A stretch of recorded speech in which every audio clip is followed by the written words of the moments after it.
तो आज हम जो भी छोटे छोटे चैप्टर है जिसको हम छोड़ दिए थे, बट बहुत सारा स्टूडेंट का रिक्वेस्ट आ रहा है कि सर इसको भी आप करवा दीजिए, स्पीडली करवा दीजिए, जिससे हमारा पूरा कंप्लीट हो जाएगा। तो उसके लिए हम ट्राई करेंगे जितना जल्दी हो सके उतना जल्दी हम जो भी रिमेनिंग 6 चैप्टर है उसको हम कंप्लीट करने के लिए, ठीक है। क्लॉबिंग वाला है, सेट ऑफ कैरी फॉरवर्ड, दूसरा है आपका टैक्स प्लानिंग एंड गार वाला है, and offences and prosecution and offences है, एंड जो भी फिफ्थ वाला है आपका लाइबिलिटी वाला है, एंड लास्ट है मिसलेनियस वाला प्रोविजन। तो ये 6 चैप्टर को हम आज कंप्लीट करेंगे, जितना जल्दी हो सके उतना जल्दी कंप्लीट करेंगे। एंड ये बुक हमको मिल जाएगा, कहाँ पे मिल जाएगा, जो हमारा टेलीग्राम चैनल में है, उसका लिंक डिस्क्रिप्शन बॉक्स में है, वहाँ से जाकर आप डाउनलोड कर लीजिए, ठीक है।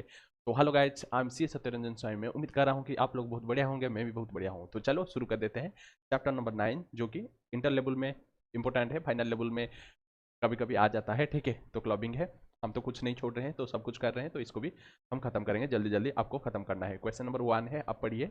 Mrs E wife of mister F है, is a partner of firm है, एंड कैपिटल कंट्रीब्यूशन है 1 अप्रैल 2022 में कैपिटल कंट्रीब्यूशन है 5 lakh, out of which 3 lakh contributed out of her own sources. Means own sources से तो वो 3 लाख लगा रहे हैं, एंड 2 लाख कहाँ से ले रहे हैं, वो ले रहे हैं contributed out of gift from the husband, means husband का पैसा है। एज फर्दर कैपिटल वो नीडेड, फार्म जब फर्दर कैपिटल नीडेड है तो वहाँ पे फर्दर वो 2 लाख इन्वेस्ट कर रहे हैं 1 मई 2022 में, out of the funds gifted by the husband, ठीक है। जो भी गिफ्ट कर रहे हैं, द फार्म इंटरेस्ट यहाँ पे पेड कर रहा है 80,000 एंड शेयर ऑफ प्रॉफिट 60,000। तो शेयर ऑफ प्रॉफिट तो वो तो एग्जाम्प्ट हो जाएगा, क्योंकि ये पार्टनर के हाथ में एग्जाम्प्ट हो जाता है, फार्म के हाथ में टैक्सफुल होता है। तो यहाँ पे 60,000 के लिए कोई भी क्लॉबिंग प्रोविजन नहीं लगेगा, ठीक है। तो advice F as to applicability of the provision of the section number 64 subsection 1 clause 4 and the manner thereof in respect of the above report transaction के लिए, ठीक है। तो यहाँ पे सेक्शन नंबर 64 यही बता रहा है कि अगर कोई भी total income of the individual वो इंक्लूड हो जाएगा, ऑल सच इनकम जो भी directly indirectly subject to the provision of the section number 27 to the spouse of such individual from asset transfer directly और इनडायरेक्टली, ठीक है। तो वहाँ पे स्पाउस को अगर कोई भी गिफ्ट देते हैं तो वहाँ पे वो इंक्लूड हो जाएगा हस्बैंड का इनकम में। तो यहाँ पे एफ यहाँ पे गिफ्ट कर रहा है मनी वाइफ को, मिसेस ई को, एंड मिसेस ई उसको इन्वेस्ट कर रहे हैं जो भी गिफ्ट मिला था, ठीक है। कैपिटल कंट्रीब्यूशन कर रहे हैं फार्म में, तो इसलिए जो भी कंट्रीब्यूशन है 3 lakh out of the own resources and 2 lakh वो गिफ्ट का पैसा लगाया है। तो यहाँ पे प्रोपोर्शनेटली देख लेंगे कितना टैक्सेबल होगा, हस्बैंड के हाथ में कितना इंटरेस्ट वो क्लब होगा। तो यहाँ पे यही प्रोविजन यहाँ पे बताया है। तो हम डायरेक्ट आंसर को चलते हैं। तो यहाँ पे इंटरेस्ट जो भी मिसेस ई रिसीव किए हैं इंक्लूड हो जाएगा मिस्टर एफ के इनकम में, तो टोटल 80,000 है। यहाँ पे प्रोपोर्शनेटली 2 लाख टोटल गिफ्ट का पैसा है एंड टोटल 5 लाख कंट्रीब्यूशन है, तो 32,000 वो इंक्लूड हो जाएगा, क्लबिंग हो जाएगा। एंड जो 60,000 ये एग्जाम्प्ट हो जाता है, तो इसलिए यहाँ पे क्लबिंग का प्रोविजन नहीं लगेगा, ठीक है। ये था क्वेश्चन नंबर 1। क्वेश्चन नंबर 2 को आ जाइए। मिस्टर ए वो गिफ्ट कराएगा house property 50 lakh to his wife Mrs B, who in turn gifted the same Mrs C को, वो उसको गिफ्ट कर रहे हैं देयर डॉटर इन लॉ, ठीक है, डॉटर इन लॉ को दे रहे हैं। The house was let out 25,000 per month है through out the year, 25,000 per month gift है। And computed total income mister A and Mrs C के हाथ में टोटल इनकम में क्या रहेगा। तो यहाँ पे क्लबिंग मिस्टर ए के हाथ में वो क्लब हो जाएगा, ठीक है। मिस्टर ए के हाथ में क्लब हो जाएगा। तो टोटल कितना है, 25,000 पर मंथ है, तो टोटल अगर देखें 3 लाख हो जाएगा 12 मंथ के लिए। उसका 30% यहाँ पे डिडक्ट हो जाएगा, जो कि होगा 90,000। तो 2,10,000 यहाँ पे होगा, क्लबिंग हो जाएगा, किसके हाथ में टैक्सेबल हो जाएगा, जो भी यहाँ पे मिस्टर ए के हाथ में क्लब हो जाएगा, ठीक है। उसके बाद है विल योर आंसर भी डिफरेंट, अगर यहाँ पे सेट प्रॉपर्टी गिफ्टेड कर रहे हैं जो भी to his son husband of Mrs C, तो अगर सॉन को देंगे तो यहाँ पे ये वाला क्लबिंग वाला प्रोविजन नहीं लगेगा, तो वो टैक्सेबल हो जाएगा जो भी सॉन के हाथ में टैक्सेबल हो जाएगा, ठीक है, सॉन के हाथ में टैक्सेबल हो जाएगा। तो यहाँ पे 2,10,000 किसके हाथ में टैक्सेबल हो जाएगा, ये टैक्सेबल हो जाएगा मिस्टर ए के हाथ में, ठीक है। एंड उसके बाद जो भी अगर सॉन को देंगे गिफ्ट तो वहाँ पे क्लबिंग प्रोविजन नहीं लगेगा, ठीक है। तो वो टैक्सेबल हो जाएगा जो भी सॉन के हाथ में टैक्सेबल हो जाएगा। उसके बाद यहाँ पे भी आपका गिफ्ट वाला सेक्शन नहीं लगेगा, क्योंकि ये सॉन आ जाएगा रिलेटिव में, ठीक है। यही है, सिंपल वाला है, यहाँ पे टाइम में हम नहीं लगाएंगे ज़्यादा, हम जल्दी जल्दी सॉल्व करेंगे। Interest 20,000 on bank fix deposit FDR received by minor son of Rajesh, वो रिसीव कर रहा है। These FDR they are made by the minor son out of the earning from stage acting. तो स्टेज एक्टिंग अगर देखेंगे तो यहाँ पे क्लबिंग प्रोविजन लग जाएगा। 3 सिचुएशन में क्लबिंग प्रोविजन नहीं लगता है, अगर वो कोई भी हैंडीकैप्ड है या स्पेशल स्किल टैलेंट की वजह से है, ठीक है, या मैनुअल वर्क की वजह से। बट यहाँ पे जो भी स्टेज एक्टिंग ये कोई भी यहाँ पे नहीं आएगा एक्सेप्शन में, तो इसलिए यहाँ पे इंटरेस्ट टैक्सेबल हो जाएगा। जो भी पेरेंट्स है, मदर या फादर, जिनके हाथ में ज़्यादा इनकम होगा उसके हाथ में क्लबिंग हो जाएगा। बट यहाँ पे 1,500 का जो भी 1,500 का यहाँ पे मिलेगा, एक रिडक्शन मिलेगा, ठीक है। यही बताया है, 20,000 क्लब हो जाएगा जो भी जिसका इनकम मिस्टर राजेश या मिसेस राजेश जिसका income total income before including minor son's income, तो वो जिसका इनकम ज़्यादा है तो वहाँ पे वो इंक्लूड हो जाएगा। बट एग्जामेशन 1,500 मिल जाएगा 10 सबसेक्शन 32 में, ठीक है। तो यही है। उसके बाद क्वेश्चन नंबर 4 को आ जाइए। In the following cases discuss whether the loss setup होगा या नहीं होगा।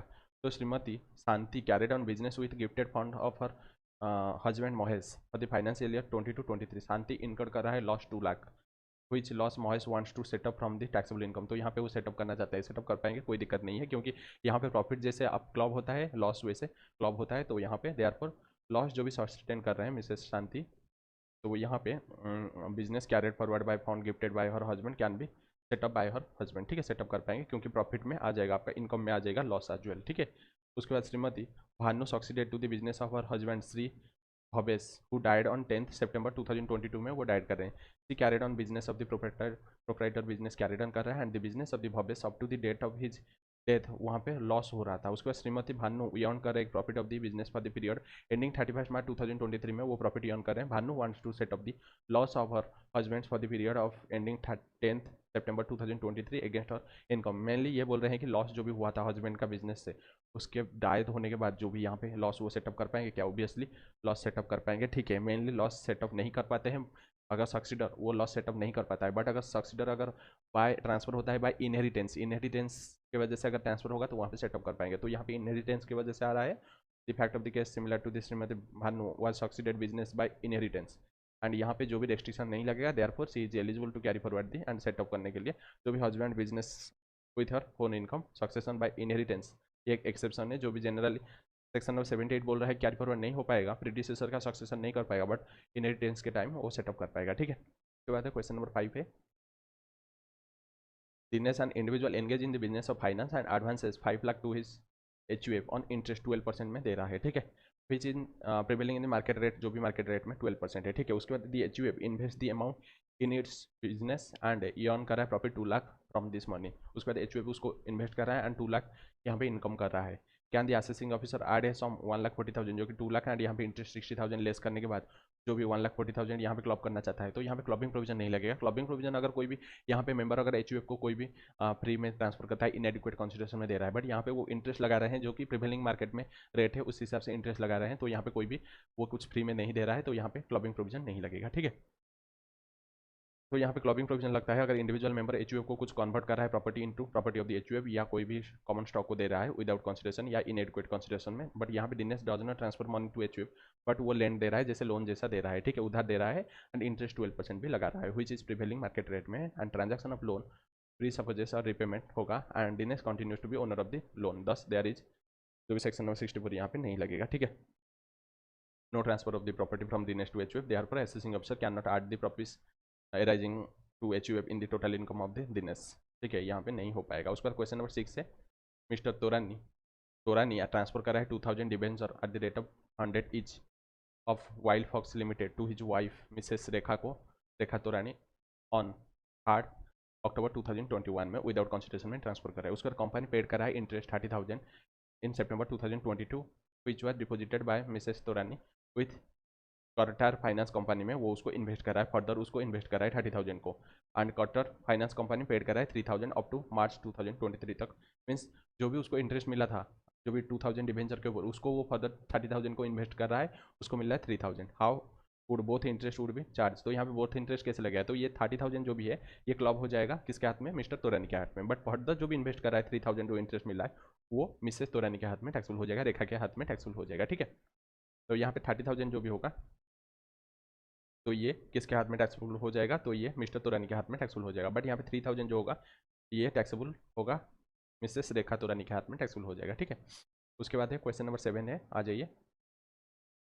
Mister sunflower out of his own funds has taken a FDR 10 lakh bearing interest 10% payable पर annum half yearly in the income of his wife lily, ठीक है। तो यहाँ पे जो भी फंड है वो वहाँ पे FDR में लगा रहे हैं, ठीक है। द इंटरेस्ट जो भी अर्न करेंगे financial year 22-23 1 lakh was invested by Mrs lily in the business of packed spices which resulted in the net profit of 55,000 for the year ended 31 March 2023। उसके बाद जो 1 लाख मिला है उसको मिसेस लिली उसको उनका जो भी स्पाइसेस का पैक्ड स्पाइसेस सेल कर रहे हैं उनका बिजनेस में वो लगा रहे हैं, उससे 55,000 अर्न कर रहे हैं इनकम, ठीक है। हाउ शुड साल the interest on FDR and income from business कैसे टैक्सफुल होगा, ठीक है। तो यहाँ पे अगर देखेंगे जो भी यहाँ पे जो भी income derived by the spouse of the assessee for the asset transfer directly और इनडायरेक्टली विदाउट एडिक्वेट कंसिडरेशन और intention to live apart shall be clubbed in the income of the transfer, therefore जो भी interest 1 lakh FDR के ऊपर अब 10 लाख के ऊपर जो मिलेगा वो क्लब हो जाएगा income of the sunflower, but जो 55,000 जो यहाँ पे लिली कमा रहे हैं बिजनेस से तो वहाँ पे जो भी अर्न कर रहे हैं प्रॉफिट देयर फ्रॉम सच साल नॉट बी क्लब नहीं होगा, वो टैक्सफुल हो जाएगा, इन हर इंडिविजुअल कैपेसिटी में टैक्सफुल हो जाएगा, ठीक है। तो वो मिसेस लिली के हाथ में टैक्सफुल हो जाएगा, ठीक है। उसके बाद क्वेश्चन नंबर 8 है, आ जाइए। क्वेश्चन नंबर 8 है, Kamlesh is a fashion designer having lucrative business है, हिज वाइफ एक मॉडल है एंड कॉमलेस पे कर रहे हैं और मंथली सैलरी 10,000 पे कर रहे हैं। The assessing officer while admitting that the salary is an admissible deduction, यहाँ पे in computing total income of Cobbles had applied the provision of the section number 64 and club कर रहा है जो भी सैलरी है of his wife in the discuss the correctness of the action of the assessing officer। तो यहाँ पे जो भी उसका वाइफ है उसको मिल रहा है, मॉडल का काम कर रहा है एंड वहाँ पे कॉमलेस पेड कर रहा है जो भी सैलरी 10,000, तो वो यहाँ पे क्लबिंग होगा या नहीं होगा। बट असेसिंग ऑफिसर यहाँ पे असेसिंग ऑफिसर जो भी एक्शन लिया है कि उसको क्लब कर दिया है कॉमलेस के हाथ में। तो यहाँ पे अगर देखें मॉडल यहाँ पे मेनली अगर वाइफ को कुछ पैसा देते हैं या गिफ्ट देते हैं या कोई भी प्रॉपर्टी अगर ट्रांसफर करते हैं विदाउट कंसिडरेशन या इनएडिक्वेट कंसिडरेशन, तो वहाँ पे वो क्लबिंग प्रोविजन लग जाएगा। बट अगर उनका जो भी प्रोफेशनल अगर क्वालिफिकेशन होगा, ठीक है, प्रोफेशनल अगर क्वालिफिकेशन होगा तो वहाँ पे नॉलेज या क्वालिफिकेशन होगा तो वहाँ पे वो क्लबिंग नहीं लगेगा, उसके हाथ में टैक्सफुल हो जाएगा। तो यहाँ पे अगर देखें प्रोफेशनल क्वालिफिकेशन क्या है, तो प्रोफेशनल क्वालिफिकेशन या knowledge the word do not any necessarily can not connote qualification referred in recognise university. ऐसे नहीं है कि प्रोफेशनल क्वालिफिकेशन मीन्स जो भी सर्टिफिकेशन मिलेगा कोई भी रिकॉग्नाइज यूनिवर्सिटी कोई भी इंस्टीट्यूशन से अगर कोई भी सर्टिफिकेशन मिलेगा एग्जामिनेशन होगा तो उसको क्वालिफिकेशन बोलेंगे। यहाँ पे मॉडल का काम जो भी है ये भी प्रोफेशनल क्वालिफिकेशन में आ जाएगा, क्योंकि यहाँ पे पर्सन वो स्किल एक्सपीरियंस या कॉम्पिटेंस को लगाकर उसको प्रोफेशनली क्वालिफाइड हो जाता है। तो इसलिए यहाँ पे मद्रास हाईकोर्ट का जो भी केस स्टडीज है, ठीक है, जो कि है श्रीमती आर भारती है, तो वहाँ पे ये जो मॉडल का काम कर रहे हैं वो आ जाएगा special skill competence and qualification में आ जाएगा। तो इसलिए यहाँ पे जो भी एक्शन लिया है वो गलत है, क्योंकि यहाँ पे क्लबिंग प्रोविजन नहीं लगेगा, ठीक है, क्लबिंग प्रोविजन नहीं लगेगा। उसके बाद है क्वेश्चन नंबर 9 है, मिस्टर अरुण होल्ड करा है carrying 25% of the voting power in X private limited. Mrs Arun is working in a software जो भी computer programmer in X private limited at a salary 30,000 per month है, ठीक है। She is however not qualified for the job, qualified नहीं है तो clubbing provision लग जाएगा, क्योंकि यहाँ पे सब्सटेंशियल इंटरेस्ट है एक्स प्राइवेट लिमिटेड में। The other income of Mr. Arun and Mrs. Arun है 7 lakh 4 lakh है respectively. Compute the gross total income of Mr. Arun and Mrs. Arun for the assessment year 23-24. Will your answer be different? अगर Mrs. Arun वो अगर qualified होते हैं, अगर qualified होंगे तो उनके हाथ में टैक्सफुल हो जाएंगे, ठीक है, टैक्सफुल हो जाएंगे। तो यहाँ पे ये 25% से ज़्यादा है तो इसलिए सब्सटेंशियल इंटरेस्ट है, तो यहाँ पे क्लबिंग प्रोविजन लग जाएगा। तो यहाँ पे सैलरी जो भी है क्लब हो जाएगा मिस्टर अरुण के हाथ में, तो इसलिए हम competition of gross total income of mister Arun calculation करेंगे। तो यहाँ पे सैलरी 30,000 12 मंथ के लिए 3,60,000 माइनस स्टैंडर्ड डिडक्शन डिडक्ट हो जाएगा 50,000, तो ये आ जाएगा 3,10,000। अदर इनकम है यहाँ पे 7 लाख है, तो टोटल 10,10,000 है अरुण का। एंड मिसेस अरुण का यहाँ पे 4 लाख है, ओनली 4 लाख यहाँ पे क्वेश्चन में दिया है। अगर यहाँ पे क्लबिंग प्रोविजन अगर क्वालिफाइड हो जाएंगे तो वहाँ पे क्लबिंग प्रोविजन नहीं लगेगा, तो वहाँ पे मिस्टर अरुण का 7 लाख रहेगा, मिसेस अरुण का रहेगा 7 लाख प्लस 3.10 लाख है, तो यहाँ पे हो जाएगा 7.1 लाख हो जाएगा, ठीक है। मिसेस अरुण का 7.1 लाख हो जाएगा, ठीक है, अगर वहाँ पे क्वालिफाइड हो जाएंगे जॉब के लिए, ठीक है। तो यहाँ पे उनका रहेगा 7 लाख एंड यहाँ पे रह जाएगा 7,10,000। उसके बाद क्वेश्चन नंबर 10 है, तो क्वेश्चन नंबर 10 यहाँ पे क्या दिया है, मिस्टर बी होल्ड कर रहा है 30% of the voting power in Y limited. Mrs B working कर रहे हैं as accountant in Y limited, getting income from salary already दे दिया है 3,44,000 है without any qualification in accountancy. Mr B receive कर रहे हैं 30,000 interest on securities. Mrs B ये एक हाउस प्रॉपर्टी ओन कर रहे हैं, सी लेट आउट कर रहे हैं एंड रेंट रिसीव कर रहे हैं 6,000 पर मंथ है। Compute the gross total income Mr B and Mrs B का कंप्यूट करेंगे। तो पहले जो भी यहाँ पे सैलरी रिसीव कर रहे हैं प्रोफेशनल क्वालिफाइड नहीं है, तो इसलिए क्लबिंग प्रोविजन लग जाएगा। Gross total income of Mr B के हाथ में वो क्लब हो जाएगा, इंक्लूड हो जाएगा। तो सैलरी इनकम ऑलरेडी कंप्यूटर दे दिया है, तो 3,44,000 डायरेक्टली ले लेंगे and income from other source में इंटरेस्ट ऑन सिक्योरिटीज ओनली है 30,000 का, तो 3,74,000 आ जाएगा, ठीक है। तो computation of gross total income Mrs B का देखेंगे तो यहाँ पे आ जाएगा इनकम फ्रॉम सैलरी, ये तो क्लब हो गया है। इनकम फ्रॉम हाउस प्रॉपर्टी में 6,000 पर मंथ है, 12 मंथ के लिए 72,000, म्यूनसिपल टैक्स कुछ भी नहीं है, तो ये इन्हें भी आ जाएगा 30% डिडक्ट हो जाएगा, तो 21,000 डिडक्ट होने के बाद 50,400, तो ये ग्रॉस टोटल इनकम 50,400 आ जाएगा, ठीक है। उसके बाद है क्वेश्चन नंबर 11 है, मिस्टर राहुल है वो स्टार्ट कर रहे हैं एक प्रोप्राइटर बिजनेस है on 1 April 2021 with capital 6 lakh है। ही इनकर्ड एक लॉस 3 लाख इनकर्ड कर रहे हैं ड्यूरिंग 21-22। उसके बाद to overcome the financial position his wife Mrs Radha वो एक सॉफ्टवेयर इंजीनियर है एंड वो गिफ्ट दे रहे हैं 7 लाख ऑन 1 अप्रैल 2022 में, विच वॉज इमीडिएटली इन्वेस्ट कर रहे हैं in the business by Mr Rahul and वो अर्न कर रहे हैं profit 5 lakh during the 22-23 year में। कंप्यूट द अमाउंट ऑफ जो भी income to be clubbed in the hands of Mrs Radha for the assessment year 23-24। If Mrs Radha अगर वो गिव करते हैं सेड अमाउंट आज लोन, तो वहाँ पे क्लब होगा या नहीं होगा। तो पहले देखेंगे यहाँ पे जो भी क्लबिंग प्रोविजन लग जाएगा, क्योंकि यहाँ पे वो गिफ्ट दे रहे हैं, ठीक है, असेट विदाउट कंसिडरेशन दे रहे हैं, ठीक है। गिफ्ट में दे रहे हैं, तो यहाँ पे क्लबिंग प्रोविजन लग जाएगा। तो यहाँ पे अगर देखेंगे मिस्टर राहुल गिफ्ट कर रहे हैं राधा कितना 7 लाख है, ठीक है। तो यहाँ पे प्रोपोर्शनेटली जो भी इनकम आएगा वो क्लब हो जाएगा। तो यहाँ पे कैपिटल पहले कितना था, 1 अप्रैल 2022 में 3 लाख था, 6 लाख था, ठीक है। मिस्टर राहुल कैपिटल कॉन्ट्रीब्यूशन, तो मिस्टर राहुल का कैपिटल कॉन्ट्रीब्यूशन कितना है एंड कॉन्ट्रीब्यूशन यहाँ पे राधा का कितना है, तो राधा का 7 लाख है एंड राहुल का 3 लाख है, क्योंकि 6 लाख से माइनस 3 लाख जाएगा तो 3 लाख अभी बचा है, तो यहाँ पे टोटल 10 लाख का है। उसके बाद प्रॉफिट यहाँ पे राइज हो रहा है, तो प्रॉफिट हो रहा है टोटल 5 लाख। तो यहाँ पे अगर प्रोपोर्शनेट करेंगे 3 लाख बाय 7 लाख, यहाँ पे 3/10 होगा, ठीक है, 3/10 होगा क्योंकि टोटल 10 है, ठीक है। तो 5 लाख का 3/10 अगर होगा तो वहाँ पे 1.5 लाख आ जाएगा। राहुल का कैपिटल कॉन्ट्रीब्यूशन के ऊपर जो प्रॉफिट वो राहुल के हाथ में टैक्सेबल हो जाएगा, राधा के हाथ में ये क्लब हो जाएगा। 5 लाख ऊपर रहेगा 7/10 रहेगा, ठीक है। तो यहाँ पे इतना क्लब हो जाएगा, राधा के हाथ में 3,50,000 क्लब हो जाएगा, ठीक है। प्रोविजन सिंपल है, कुछ भी दिक्कत वाला बात नहीं है। उसके बाद है क्वेश्चन नंबर 12 है, मिसेस कोमल वो ट्रांसफर कर रहे हैं और immovable property to TPS company limited subject to है कंडीशन दैट जो भी let out of the rental income जो भी आएगा 42,000 पर annum वो यूटिलाइज होगा for the benefit of the son's wife. Mrs Komal claim that जो भी 42,000 यूटिलाइज कर रहे हैं फॉर सन्स वाइफ वो इंक्लूड नहीं होगा, उनके जो भी इनकम में इंक्लूड नहीं होगा क्योंकि वो प्रॉपर्टी उसके पास नहीं है। एग्जामिन द रीजन वेदर वो यहाँ पे कॉन्टेंशन जो भी कर रहे हैं मिसेस कोमल वो सही है या गलत, गलत है। यहाँ पे अगर सन्स वाइफ को अगर देंगे तो वहाँ पे वो क्लब हो जाएगा एंड 42,000 जो भी होगा वो मिसेस कोमल के हाथ में टैक्सेबल हो जाएगा। जो भी कॉन्टेंशन है कोमल का वो गलत है, ठीक है, गलत है। उसके बाद आगे चलते हैं, देखते हैं कौन सा क्वेश्चन है। यहाँ पे बहुत ज़्यादा क्वेश्चन है। क्वेश्चन नंबर 13 है, आ जाइए। मिस्टर अरविंद है, 3 माइनर चाइल्ड है, 2 ट्विंस डॉटर है, एज है 12 ईयर एंड 1 सन है, एज 16 ईयर है। Income of the twin daughter है 2500 पर ईच एंड दैट सन का है 1200 पर annum है। मिसेस अवनी वो वाइफ ऑफ मिस्टर अरविंद है एंड ट्रांसफर कर रहा है हर flat to her minor sun 1 April 2022 में out of natural love and affection. यहाँ पे नेचुरल लव अफेक्शन हम नहीं मानेंगे एडुकेट कंसिडरेशन, तो यहाँ पे क्लबिंग प्रोविजन लग जाएगा। And the flat let out हो रहा है same date and rental income of the flat है 10,000 पर annum। कंप्यूट करेंगे total income in respect of the minor children to be clubbed in the hands of Arvind and Mrs. Avni under section number 64. Assuming that Mr. Arvind total income is higher than Mrs. Avni total income, तो यहाँ पे अरविंद का higher है total income, तो वहाँ पे clubbing provision लग जाएगा। 2 माइनर डॉटर है तो 2,500 करके 2 है तो 5,000 उसमें से एग्जाम्पशन 2 जो भी डॉटर के लिए यहाँ पे 1,500 करके 3,000 लेस हो जाएगा, तो यहाँ पे 1200 2,000 आ जाएगा, ठीक है, 2,000 आ जाएगा, सॉरी 1200 आ जाएगा, 1200 माइनर सन का आ जाएगा। उसके बाद है एक मिनट, ये 2,000 यहाँ पे आएगा, 5,000 से अगर जाएगा तो यहाँ पे ये आएगा 2,000 एंड यहाँ पे माइनस सन का 1200 है बट एग्जाम्शन मैक्सिमम मिलता है 1,500 तक, बट 1200 कम है तो जितना इनकम उतना एग्जाम्शन मिलेगा ना, तो 1200 लेस हो जाएगा तो यहाँ पे नील हो जाएगा, तो टोटल 2,000 होगा। उसके बाद यहाँ पे जो ये है ना मिसेस अवनी जो भी यहाँ पे दिए थे हाउस प्रॉपर्टी, तो वहाँ पे उनको मानेंगे जो भी डीम्ड ओनर मानेंगे हाउस प्रॉपर्टी एंड यहाँ पे नेचुरल लॉ ऑफ अफेक्शन उसको हम एडुकेट कंसिडरेशन नहीं मानेंगे, तो इसलिए यहाँ पे अकॉर्डिंगली इनकम कितना है हाउस प्रॉपर्टी 84,000, क्योंकि यहाँ पे 1,20,000 उसमें से 30% लेस हो जाएगा तो 36,000, तो 84,000 जो भी होगा वो डीम्ड ओनर के हाथ में टैक्सफुल हो जाएगा, तो यहाँ पे कॉन्सिक्वेंटली क्लबिंग प्रोविजन नहीं लगेगा, ठीक है। एंड जो भी in respect of the income of the house property owing to the exemption under section 10 can not be avail, तो ये ओनर जो भी है उनके हाथ में टैक्सफुल हो जाएगा, मिसेस अवनी के हाथ में टैक्सफुल हो जाएगा, ठीक है।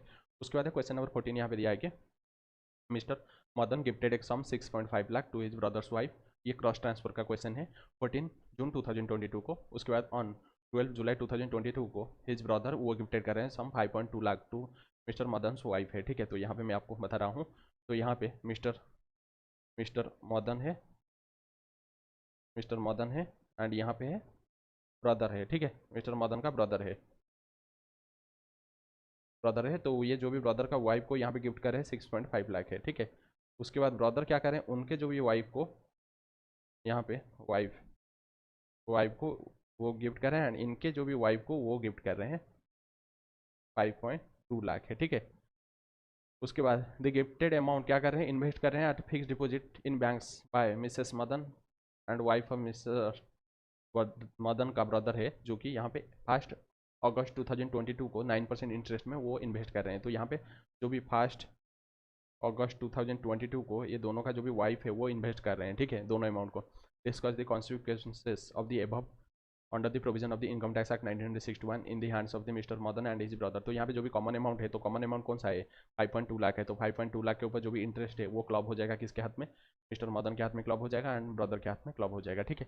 यही बताया है जो कॉमन अमाउंट है, ठीक है, इसको घुमाकर लिखा हुआ है और कुछ नहीं है। जो भी इंटरेस्ट है, जो भी interest income earn his spouse fixed deposit 5.2 lakh alone would be included in the hands of Mr. Madan brother and not interest of the income of the entire fixed deposit 6.5 lakh नहीं लेंगे, only cross transfer जो भी common वाला देखेंगे, ठीक है।